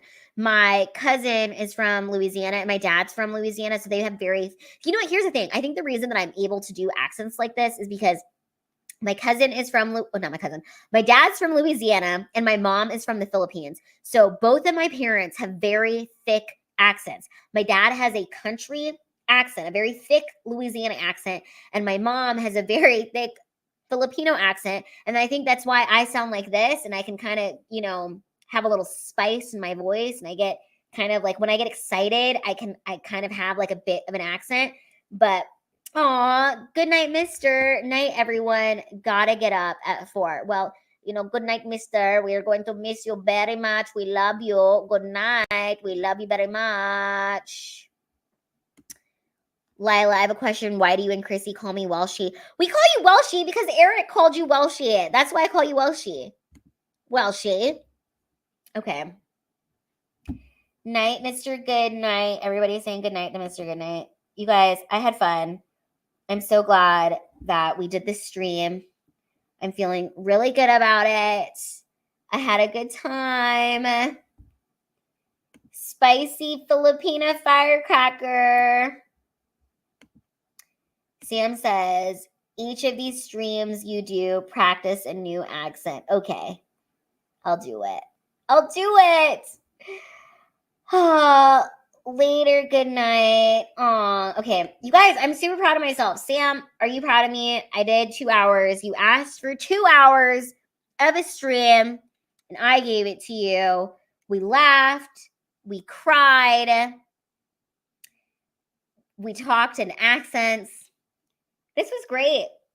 All right, you guys. We are ending the stream. I'm so grateful for my record. You know, I don't know what my record is yet. I have the longest stream I've done. I don't know. Look up my streams. Let me know. But someday we will. We'll start earlier. And again, I don't have a schedule right now, but that's okay. Whenever I have energy, I'm just going to do the stream and then we'll go from there. And then before you know it, I'll have all my watch time hours up and then we'll stream. We'll have a schedule for the stream. But until then, you guys put your notification buttons on. Hit that notification button so that it will alert you when I am streaming. And we'll do this again because this was a damn good time and I loved it. And I love you guys. Okay. Good night, Prob Joe. Night, Welshie. Nighty night. Oh, you missed your record by 5 minutes. Okay, what's my record, Sam? 2 hours and 10 minutes. I'm already saying good night to everybody. And now you're making me feel like I should go 5 more minutes just so I can beat my record. Sam, are you going to? Okay, then we'll go to 5 more minutes. I'm just doing this. I'm just doing this for Sam. This is for you, Sam. The thumbnail has you in Barbie PJs. Well, thank you. Oh my gosh. Okay, what's a little last? Someone asked me a question. Okay, we'll stay on here. Ask me a question, something that you want to know. Make a 5-minute outro. No, you know what, Sam? I'm doing this. I'm doing this for you, Sam. This is just for you. You know why I'm going to do the next 4.5 more minutes for Sam? Because you guys, Sam drove 4.5 hours to come see me, Chrissy, and Keanu perform. That's incredible. That's a big deal, and I appreciate it. Make a 5-minute outro. All right. Goodbye. Good night. We are having a great time together forever. It's time to go to sleep. It's time to go to sleep. And I'd do it again. Oh, Sam, you're the best. Sam, next time you come to one of the shows, I'll be so happy to see you. Keep a lookout on my Twitter for when I do have shows. If I'm ever once I do start headlining shows here in Dallas, I'll post about it and promote it and you come.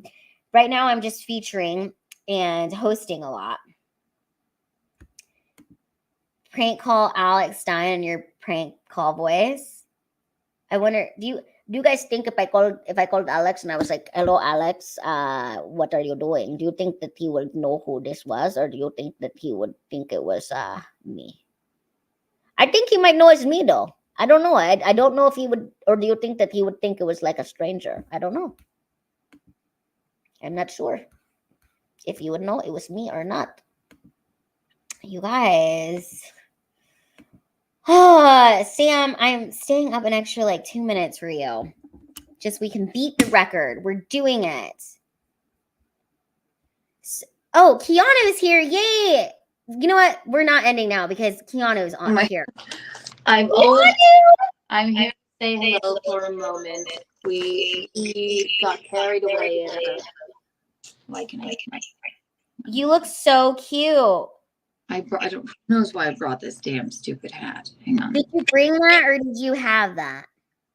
I brought it. I had I'm an idiot. We're packing, or Chrissy's asleep, but I'm packing because we got kind of stuck in the rain and we had a weird Uber situation. Then I was packing my bag and I realized this is from a stupid Woody from Toy Story costume that I had, and I was like, this will be a fun sight gag, so I just put it on for a second. How was your comedy show? Oh my god, it was so good. Keanu, this is great that you're here because we are beating my record right now for the longest stream that I've ever done, and we're already beating it. So Well, I couldn't imagine that you were still on. And I was like, well, then let me just say hello. How long? Oh, it's 2 hours. and you're the first person who's ever been on my stream with me. So that's a big deal, you guys. Keanu is my very first guest ever. Yay. The Good. first person I've sent an invite to. No, I was watching on and off because we got carried away. We were talking to Joe, and then, we never want to be rude or anything. And he's so lovely. We went and watched him a little bit, and then all of a sudden it's late, and then we came back, and we have to fly home tomorrow. But so then I sad. thought I would just pop by and say hello to you. Okay, and I Keanu. was like, she's really still going, so I thought I would say hello. But Okay, did you hear my accent that I talk into the sky? I was just hearing that. I'm like, I'm not sure what's going on here, but I like it. Okay, but would you, if I was talking to you like this, I called you one day and I was like, hello, is this Keanu? Would you know it was Lila, or would you think it was like tech support? Not a clue. You 'Cause wouldn't know who it was. You would think it was like a random person. I would just, I'm not sure even what accent it is. I know. I don't even know what it is either. But I I'm don't know gonna what tell it you, is. this is the accent that I used to call boys in middle school when I'd call them on the phone, and I would talk to them on the phone like this for hours that I really like, and I couldn't talk to them as Lila. So Well, there's something, it's very ASMR. It's something very relaxing about it. It's almost. relaxing. Something very relaxing about it. You're like, wait, I call you like this. Is it like gas station worker sort of? Like that is untoward. I'm a little tired. I think it's Indian and Filipino. How was your guys' dinner? Oh, it was delicious. Oh my God. And of course we had like 60,000 boxes because we ordered too much. We have a box of leftover graveyard. It's your food, my food, Chrissy's food. There's like 12 leftover boxes in that damn fridge. We're just I don't know what we'll do, but no, that place is delicious. You said you've been there before, right? Yes, many times. That's where we had dinner with Alex Jones. Oh yeah, you said that, right? Because we were like, oh my God, and we took an Uber there, like idiots, but it was raining. Oh my God, that's so fun. Well, yeah, it's raining, so Yeah. it makes sense, but it was good. But you guys had a good night. Yes, and then we meant to come back here, and then but I think we did so much this weekend this week too. Like we all killed it at that show, and like not to toot our own horns. And then I mean, we couldn't do one more thing, and then even that probably was a little much to go over there, but Joe was so good and like really nice. And then we went to brunch. We were at the Blaze twice. She was there 3 times. She did Friday Night Tights too. Yeah, so we filled the days with everything. I worked out this time. I know, that was crazy, but very good. Okay, well, I'm gonna miss you guys, and I'm when will I see you again? Well, also I told Lila, if you guys don't know, now she's streaming more and more. So anytime I'm I told her, say, just bitch, send me the link and stream with me, and you text the same thing to me. That'll be the bitch. And I'll be like, I'll see you on there. I'll say, bitch, send me the link, and we can just do this kvetch all day long. So I know, it's so good. Okay, are you gonna go to bed? Yeah, well, I have to pack this shit up in my bag, but I saw Goodnight Mister in here and Welsh Republic, and I love them too. And I thought you were doing good. All right, so Pablo says Keanu looks so cute on the show and during her comedy show. Thank you. You guys are the sweetest. All right, so this is the long. You are at 2:09 was the longest I've done. So now officially 2:13. This is the longest, which is great. I'm just getting my watch time hours up. God, I went through my old photo albums. I cried, and I was like, I was just telling you guys, I'm like, I can't go 48 hours without crying. I cried on the goddamn stream. We all had a meltdown this time. Not a meltdown. We all wept at one point for various reasons. We're weepers. We weep. We can't help it. Okay, you guys. No, we got to go till 2:20. You got to make it an even. Okay, Fine, great. This is good. We're doing it. Tell me about your so you hosted and it was I two shows hosted- or one? Okay, so it was 2 shows, but Keanu, okay, I want you to imagine this. Imagine this is what imagine you have to seat every single person at the show. You have to check their tickets. So I had to check whether they were VIP or they were general admission, and I had to seat them. And also, all the people that I was seating, they had no idea that I was performing on the show. Okay, I've so done that before. I seated everybody, and then I went on stage and I was like, hey, you guys, if you want to get a hold of your waiter, press this light and your waiter will come to you. And then I was like, okay, and now give it up for your host, Michael Moore. And then I had the host come on stage. So then the host came on stage, and then I had to time the host, and he did his 8 minutes. And then after I timed him, I was the first comedian that he brought up. So then I came back on stage and I was like, hey guys, remember me? I'm the one who sat all of you. Yeah. And then I made the joke. We just watched it here together. But I made the joke where I was like, you know what? I thought if I left the North Pole, I wouldn't have to work as hard, but they have me working even harder. But it was That's a well, first of all, if I've done that in comedy clubs and too, where like you seat and then they put you on like last when they're paying the checks and stuff because New York's like, but it's not easy. And then what would I say? I'd be like, or you're standing out in the cold, like barking with a clipboard. Have you ever done? I don't know. You kind of came up in LA and stuff, right? Yeah, we didn't bark with clipboards, but we would be like, come see a comedy show. I did not do that long because they were like, you know what, you're not good at this anyway. So I found another way because I'd be like, do you want to come to the comedy show? Actually, you know what? Never mind. I'll stop bothering you. But it was I did not do that, but I would seat people and then I would always like, yeah, it's the whore from the door. You might recognize me from there or something like that. But that's a lot. Then to go so you would bring the host up and then you went up second. That is poor. They should have given you a minute of a break. No, there was no break. And then I was just telling everybody in the chat, you know, it's different when you're performing, when you get to the comedy club and you can go straight to the green room and you can relax and you can kind of like collect your energy. And then you go out and it's the first time the crowd sees you and you can present. But when I've sat everybody and I've made conversation with every person, and then also on the second show, there was a bit of a dispute. Like people were upset with where they were sitting and they're like, should I just get a refund? And I was like, no, sir. We don't need a refund. I will make this right. And then I had to like move people around so this couple would be happy. And they were like just about to yell at me. And then here I am 10 minutes later, the one performing.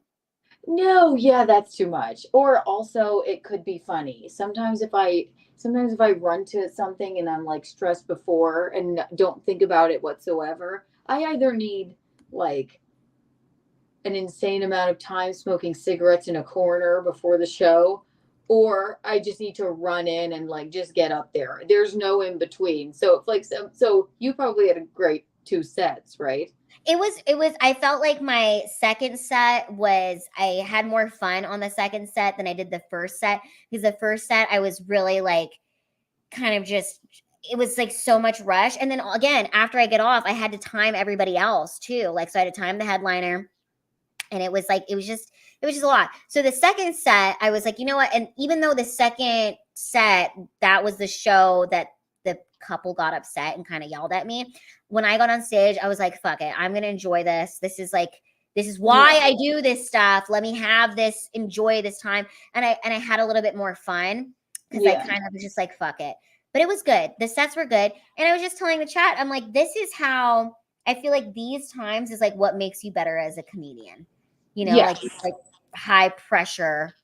It's like being able to get on stage and be funny no matter what. It's like comedy boot camp. Like, no matter what the circumstances, even though this shitty couple yelled at you about their seating, you're like, I'm a comic, not a fucking, sommelier or, that would be wine.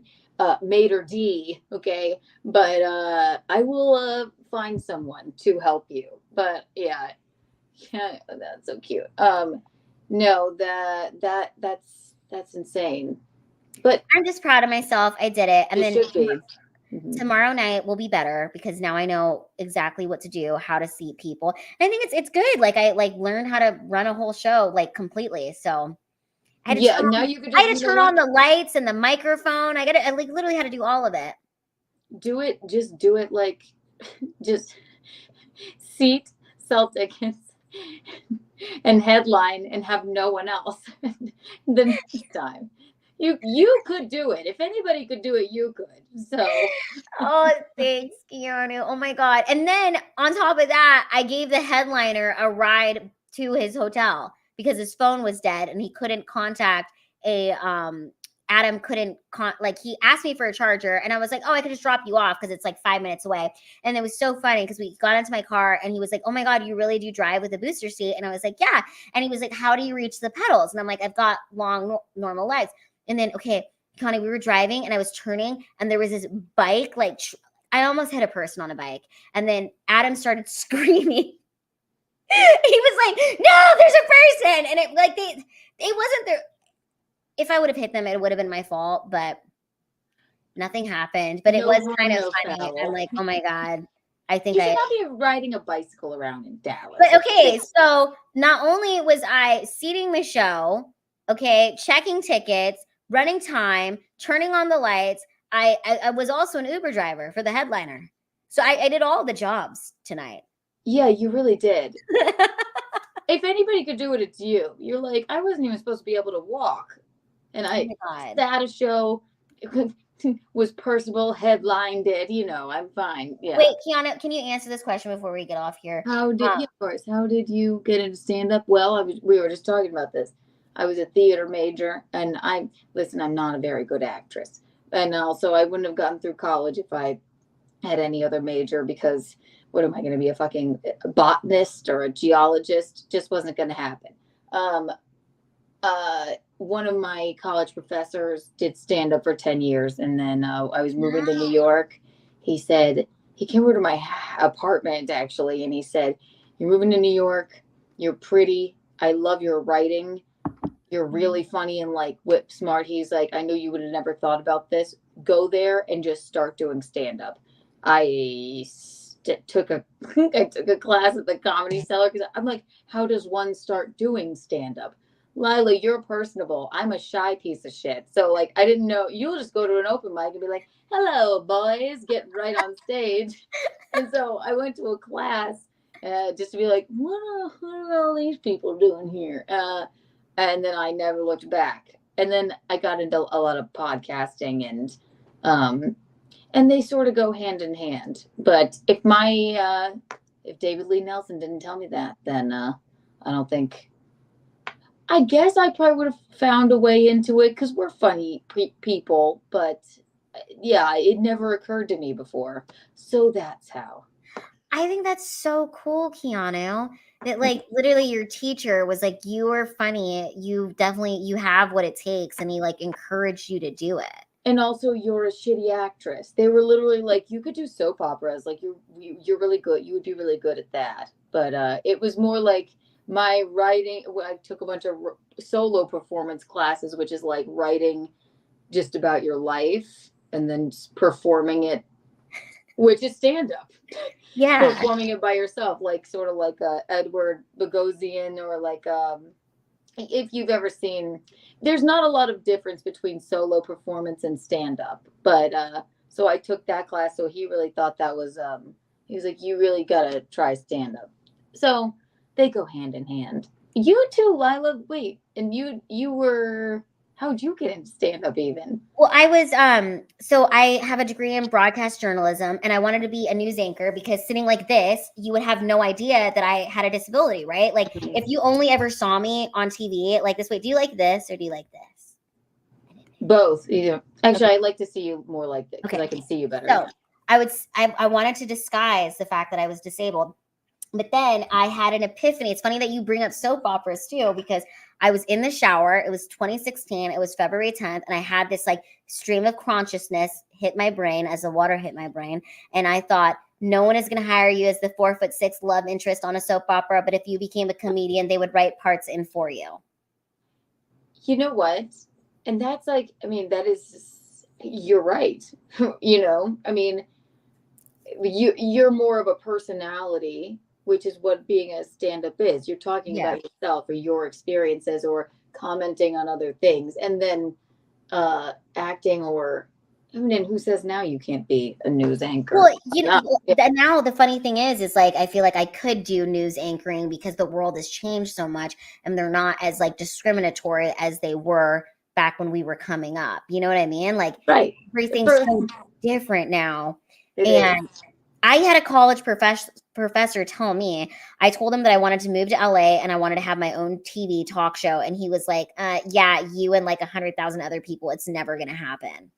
And now, You know what? Kim K, her manager, she was like, well, maybe I'd love to be on the cover of Cosmo. She was like, never gonna happen for you, Kim. She was like, what? You have no idea how high I can fly.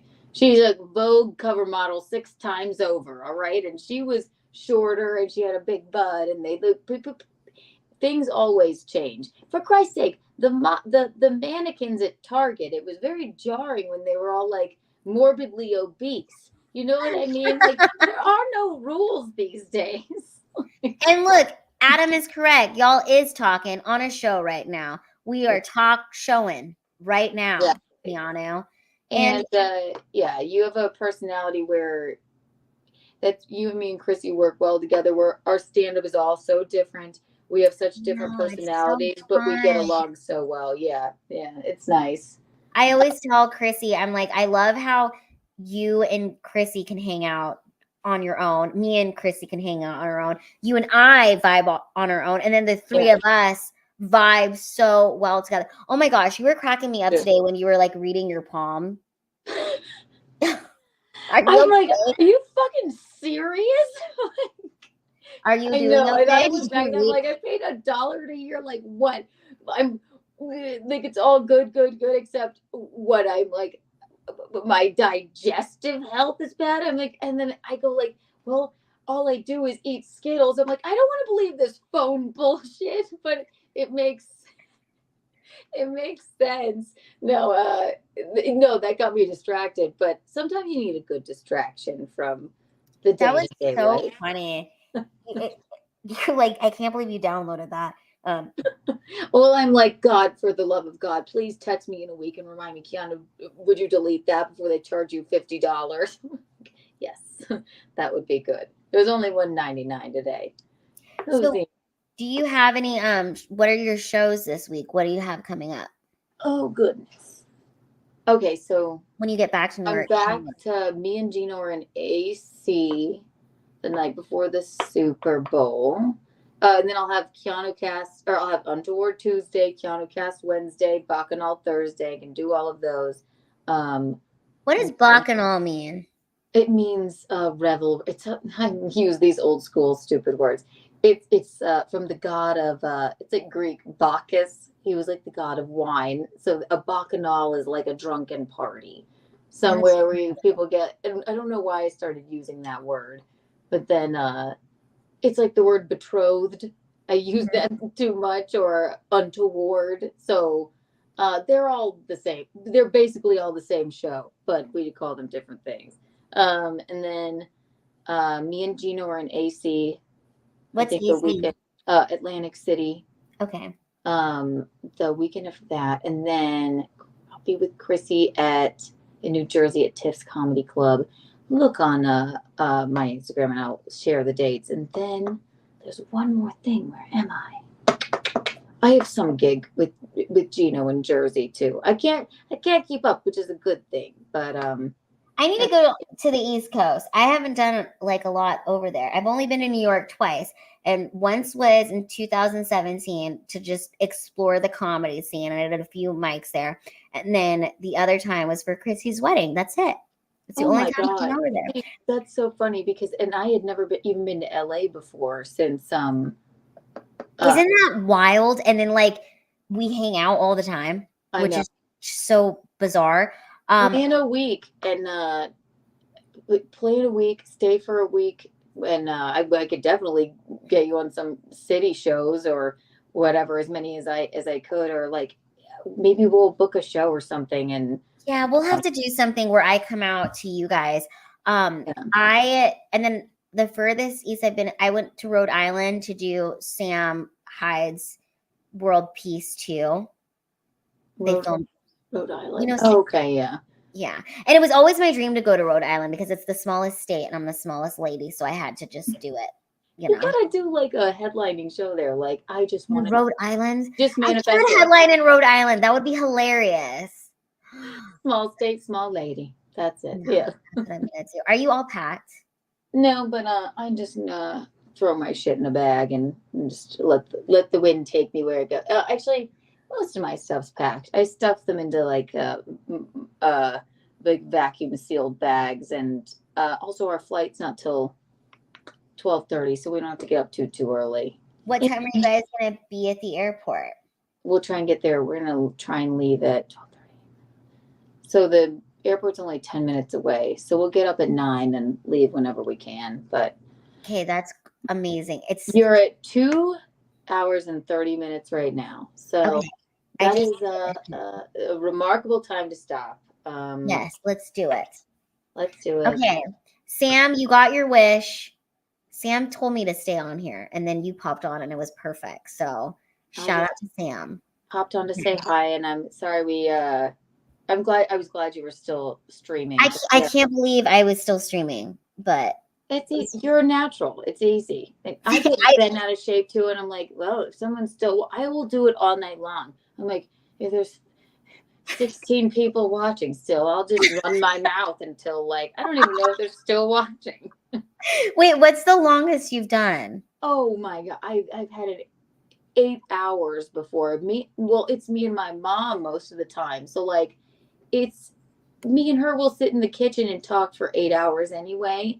I get drunker and drunker, but they're normally, I would say, at average 4-hour shows now. So yeah, Tuesday, Wednesday, Thursday, always Keanu cast, like at 4 hours. Yeah. But also, it's well, Thursdays I do by myself. Wednesdays always with Mickey, and a guest, and Mickey comes in and out. Tuesdays is about the callers. I have a call-in line, and people tell me their untoward stories, and then we give out the untoward award on Wednesdays. So that's our schedule. And I've been doing a cooking stream on Sundays. Oh my god, you're so busy. It's not. It's just silliness, but yeah, this has been so much fun. Good night. All right, everybody, say good night. Good We're night. ending the stream. Bye.